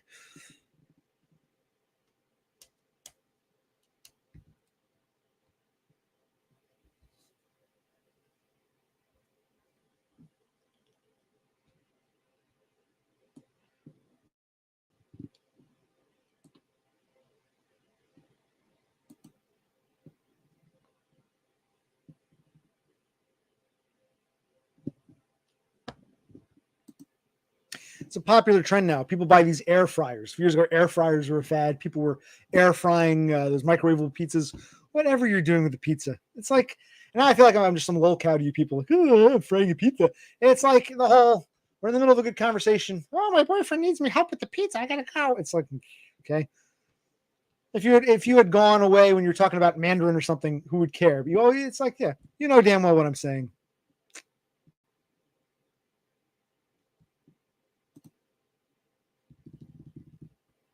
Right.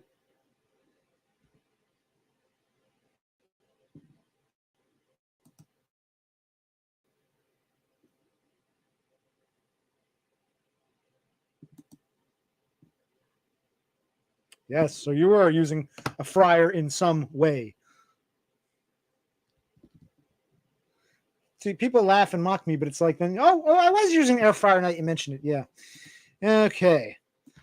But again, stairs. When you're like these many stairs ahead, you get people on the lower stairs who don't get you, who then can't fathom where you're coming from, and I don't know how to describe it to you people any better.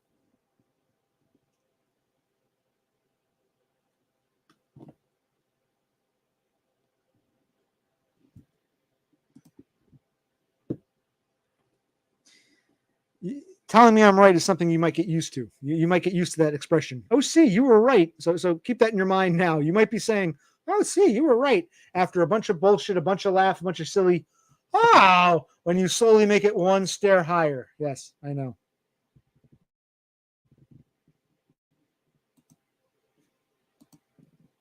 Okay, but I really don't want to talk about air fryers. This is a waste of time now. Okay, I think we're winding down. I'll probably wrap this up soon.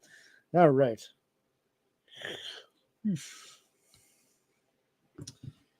But everyone remember, look at those last 5 words. Oh, see, you were so right. Yes. See, that stairs. It took you a while to get there, and you'll be saying that quite a bit. Anyway.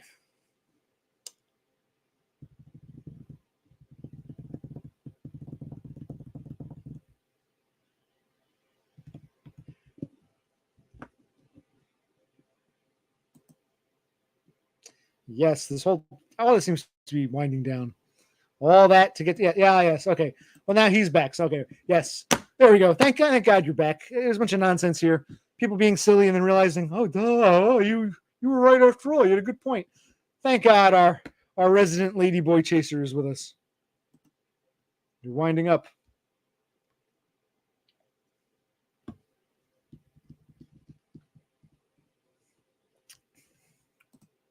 Yes.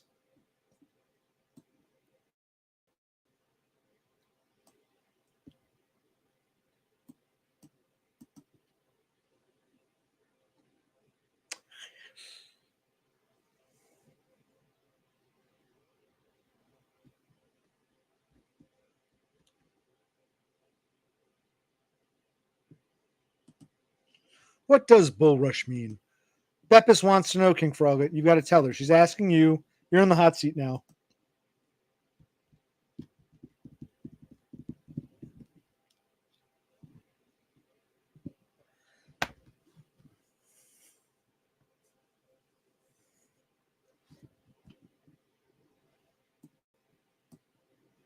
All right.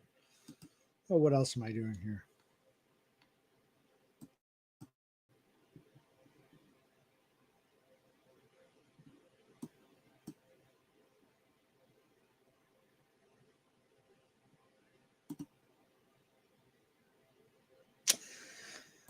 Yeah, bull rush. I guess he's saying in a game of American football, heavy charging, or I guess it could also mean to yes, what he's saying here. And Cassandra is a quarter Mexican. I think of those donkey shows. I'd like to see her. Never mind.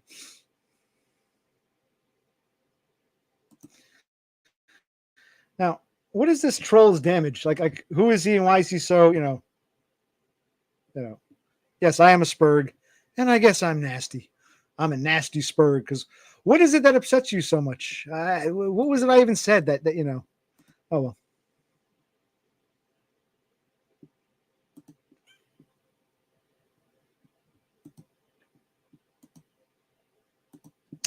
Anyway, nuke the bot. Yeah.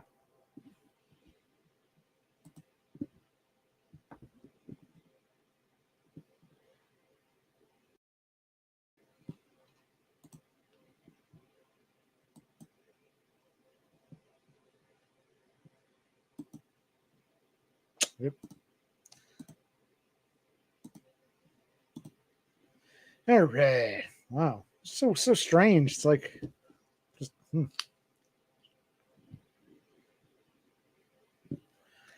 Someone wants to take me off the air. Well, they might get their wish soon because it's been over 3 hours. I'm getting to that point where.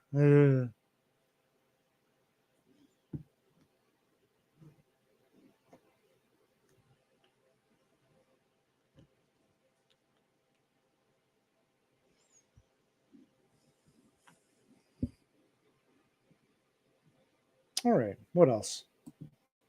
Well, it's quieted down.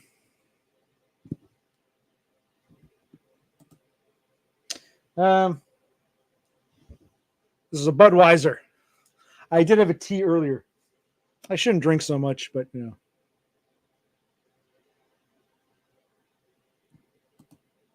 See, we're not even discussing anything of substantial note. You could have walked away 10 minutes ago. Wouldn't even noticed. You, oh, my boyfriend needs help with the pizza now in the middle of like, it was actually something interesting. So yes, go ahead. Because all you're talking about is air fryers. Go walk away. Gotta walk away.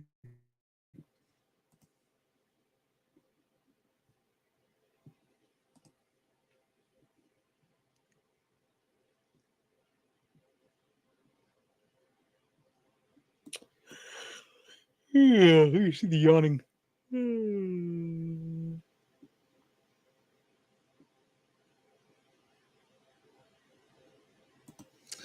Well, Cassandra, you're gonna get your simps begging you to stay.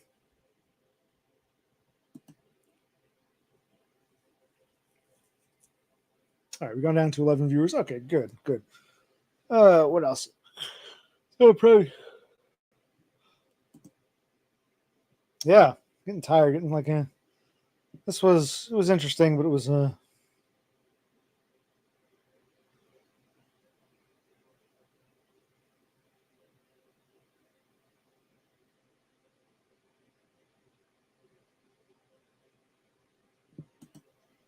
What is your question, Beppis?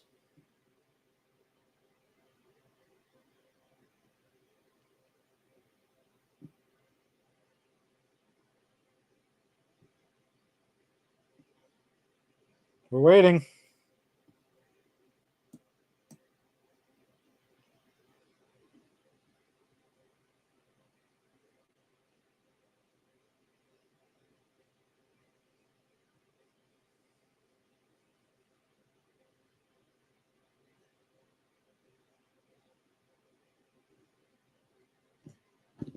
Okay, well,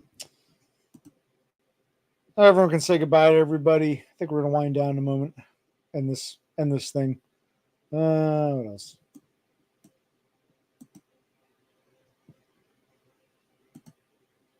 Yeah, I think I'm gonna wrap up. Unless we find something else that's extremely exciting to talk about. But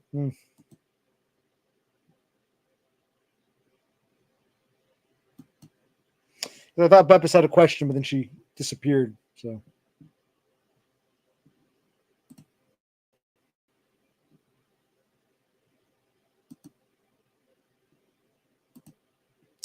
I don't know if there's a difference between. I'm doing this through this StreamYard thing, live chat and top chat. I can't. There's no difference here. It's all just chat, but comments. Well, you can still ask. We're curious now. You've piqued our interest. What was the question you were going to ask, and what was the answer you came to while typing it out?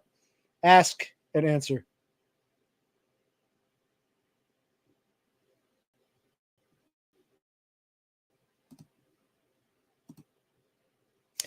No, not really. I'm a nerd, but not that kind of nerd.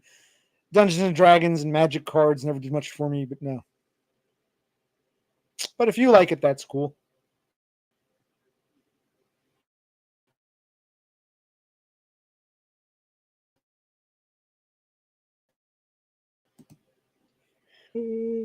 Yeah.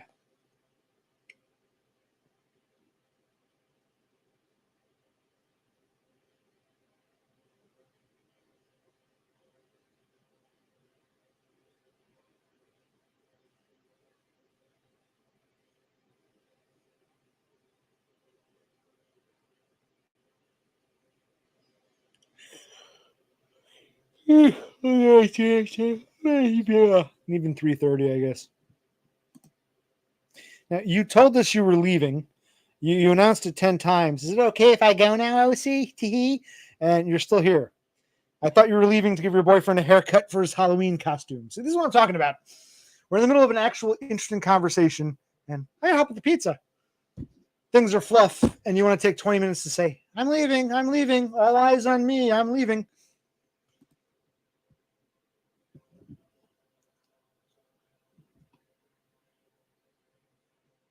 Well, no, it's actually an okay question. No, back in December, I didn't get unemployment. Unemployment is when you're terminated or fired from a job, when it's not your fault.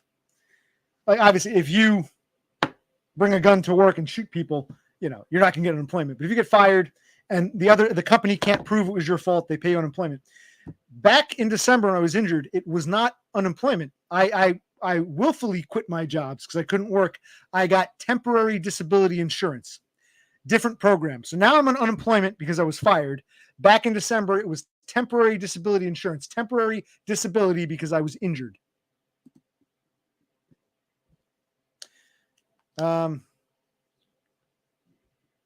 yeah, if I get unemployment again anytime between now and next year, it'll be the same claim. The same claim is active.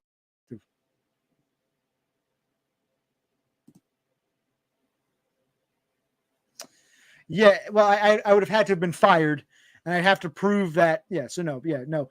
If I had gotten fired back in December, then it would be again 1 year. The claim is for 1 year, so the claim would have been December of 23 to December of 24, and I would now be reopening that claim.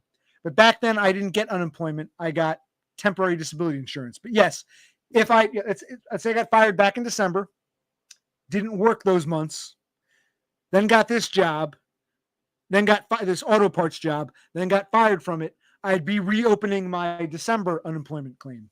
So yes, you're locked in for a year. If you go back to work and get fired, you default back to your current. The claim exists for a year. Good question. That's interesting stuff to talk about.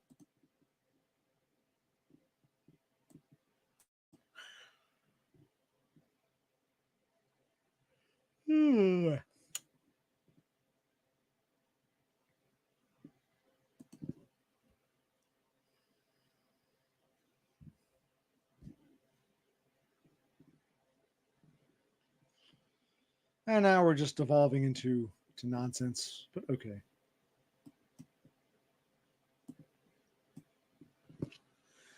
I will ask Beppis one quick question. What time is your adult kindergarten today? You're going to adult kindergarten? What, an hour or so?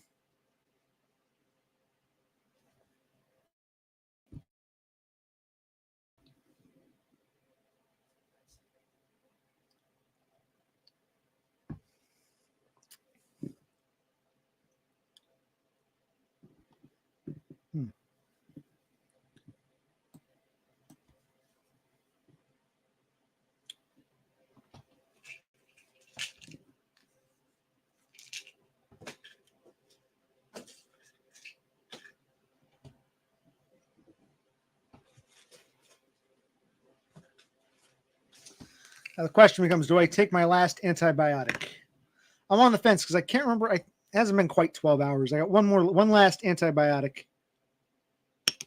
which I'll probably take. I want to take sometime, probably before I go to sleep. But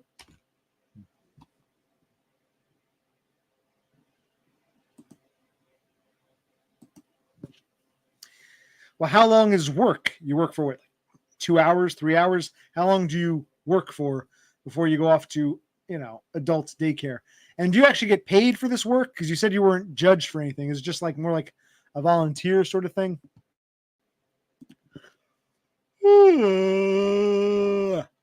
I saw her today at the reception, glass of wine in her hand. I knew she was going to meet her connection. At her feet was a footloose man. Remember, DBF, you can't always get what you want.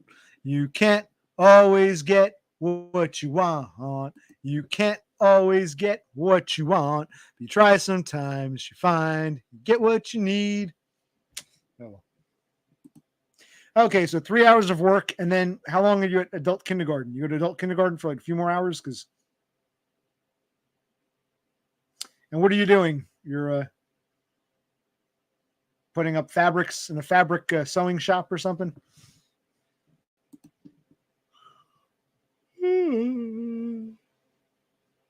Because right now it must be what, I guess it's 7:30 in Sweden.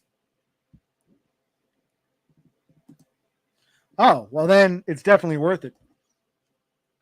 But if you do too good a job, are they going to say she's capable of working? You know what I mean? Like, let's say you can handle it. You don't deserve neat monies.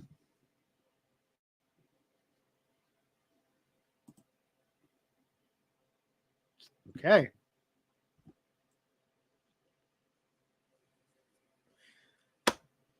You chop up the logs, or you whittle them into ornaments. How do you make wood? Or you make the ornaments? You carve them, or I can kind of smell. My sense of smell is coming back. I can smell. I've missed smelling my fingers these past week. I'm getting my sense of smell back. It's great.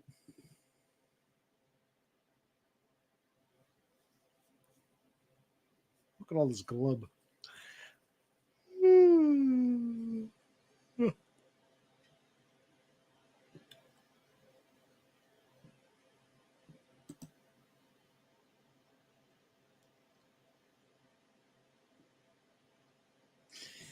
But if you prove you're capable of working, why would they give you neat bucks? They would say, you don't deserve neat bucks. You can work. Go get a job. Like, I don't understand how proving you can work would help you get neat bucks.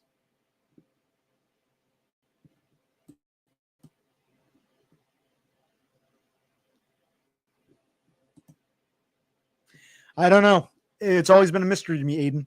It always just almost seems like what everyone else takes for granted, all these normies, always seem like science fiction to me all my life. I hear you.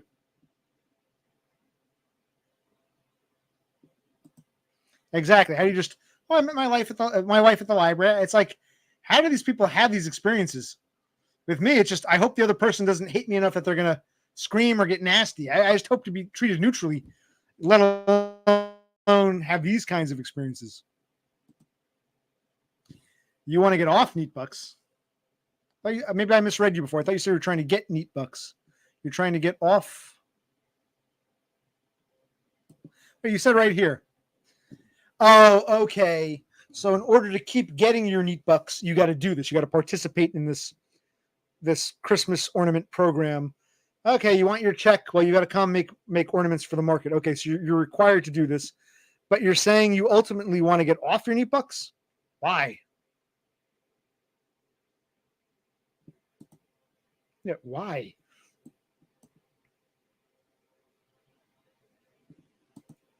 Yes, we are.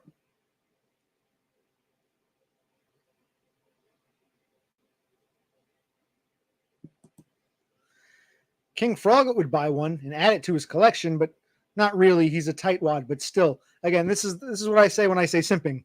Beppis, I'd buy your ornament. Well, not really, but look at me, Beppis. Yeah, this is what I'm talking about, King Froglet.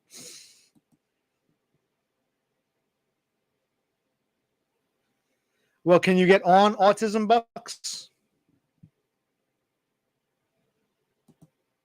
Yes. Let's all feel sad. Let's all, send her some euros to buy her ornaments. Put them on your Christmas tree.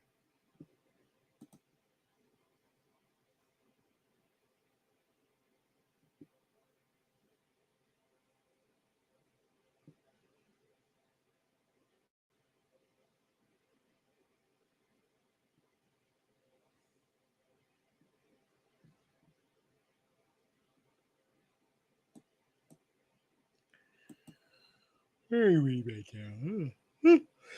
Getting sleepy.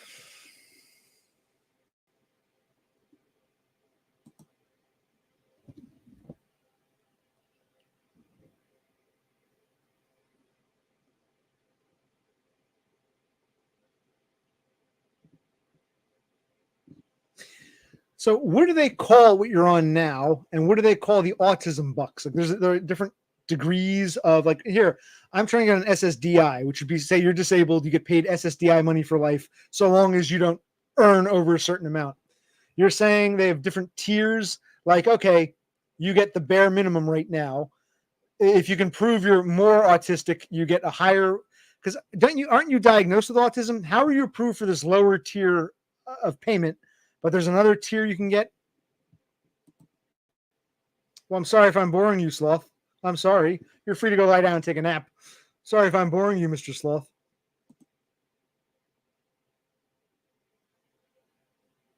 I thought I thought it was a Scandinavian socialist paradise.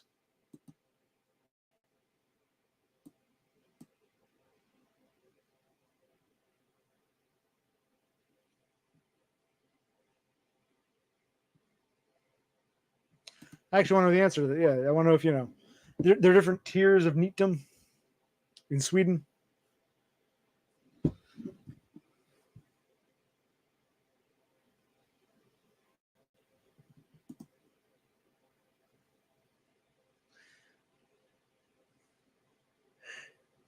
That's fine. If you guys are getting tired, I'm getting tired too.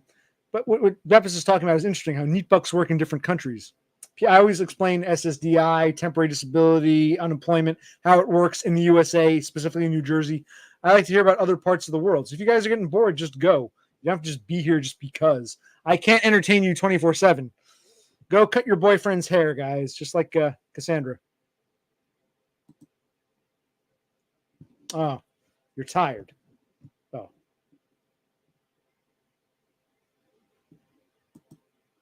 It's 3 a.m. You must be lonely.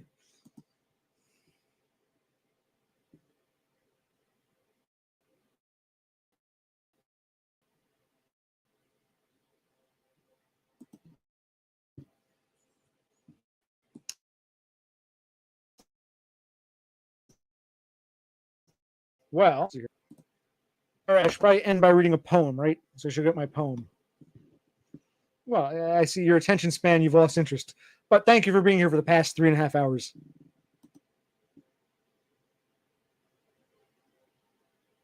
Okay, that's a good analogy. You get the equivalent of SSI. Beppis, that's a very good analogy. It shows you've been paying attention. Okay, plus good analogy. Very good analogy. Very well said. You get the equivalent of SSI, not SSDI. But I don't know how it works in Sweden. Like here, for me to get that higher tier SSDI, I've had to have paid into it, which I have. I don't know what your situation is. And yes, I would love for you to call in one day, but you said you would never, ever, ever, ever do that. So before you really go to work, yeah, if you're interested, call in one day. We'll talk about it. Okay, well, that's a very good analogy. You get the equivalent of SSI, not SSDI, and I'm tickled pink that you paid attention to what I was saying, and I'm kind of disappointed in myself that I didn't even make that connection. So thank you, Beppis. Well, Beppis is leaving, everyone, so you guys can head out too soon. Oh, yeah. Before you go, what site is that? You were going to share with me last time. You mentioned this pirate site. Which site is it? Which site? Tell me. Tell me. No. Answer the question, then you can go.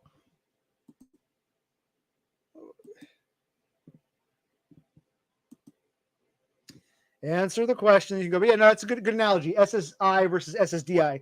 You're on SSI, the poor man's shittier, work experience. You could, in theory, get SSDI, which would be okay. So very good analogy, but answer. Well, I'm listening now. Speak, animal. Come on, Froggo, it's me, Frog.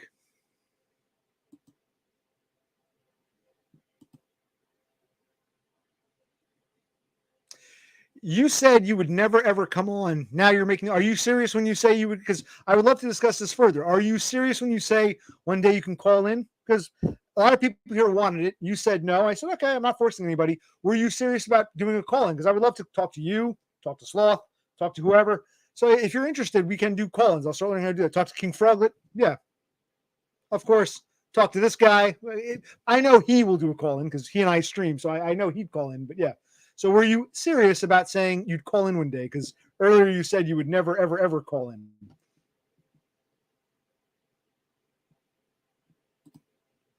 Okay, you can explain the neat bucks, and if we ask a few personal questions, that's cool too. Got it. Okay, that answers that question. There you go, everybody. One of these days you'll get Beppis calling in.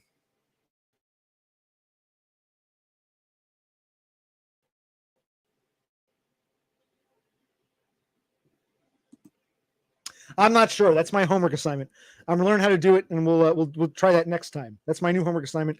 Try to learn how to do call-ins. Froglet, that pirate site. Yeah, I'll figure that one out. It can be done. I just don't know how yet, but I will. I will learn.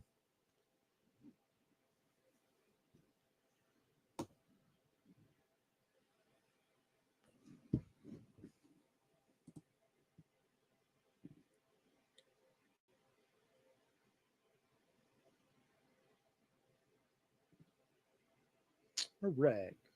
Is it time to say goodbye? Hey, is there something I'm seeing stuff here about a group layout, but I wouldn't know how to, I'll look it up. I'll learn. In fact, maybe I'll do it now. Beppis, Aiden, Matt, Cthulhu. Yes, good night, Cthulhu. Good night. I'm getting off soon anyway. Don't worry. You're not going to miss much. Thank you for joining as always. Pleasure as always. And if Beppis has agreed to call in, you got to call in next. Beppis is committed to it. We need your call in.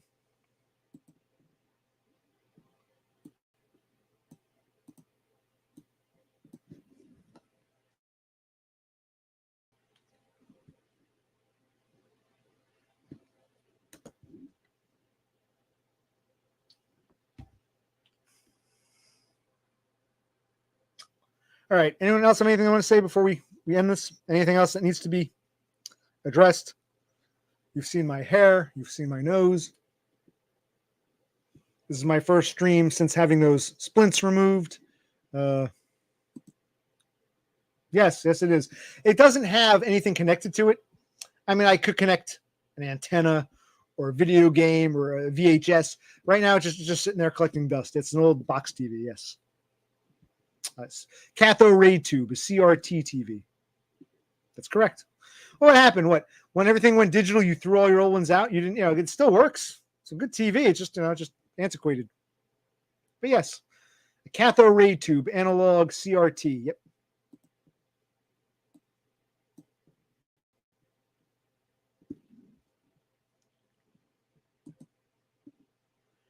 And a part of you regrets it. A small part of you.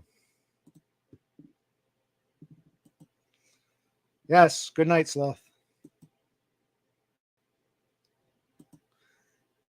Yeah, they're heavy. That is a drawback. They are heavy. Heavy.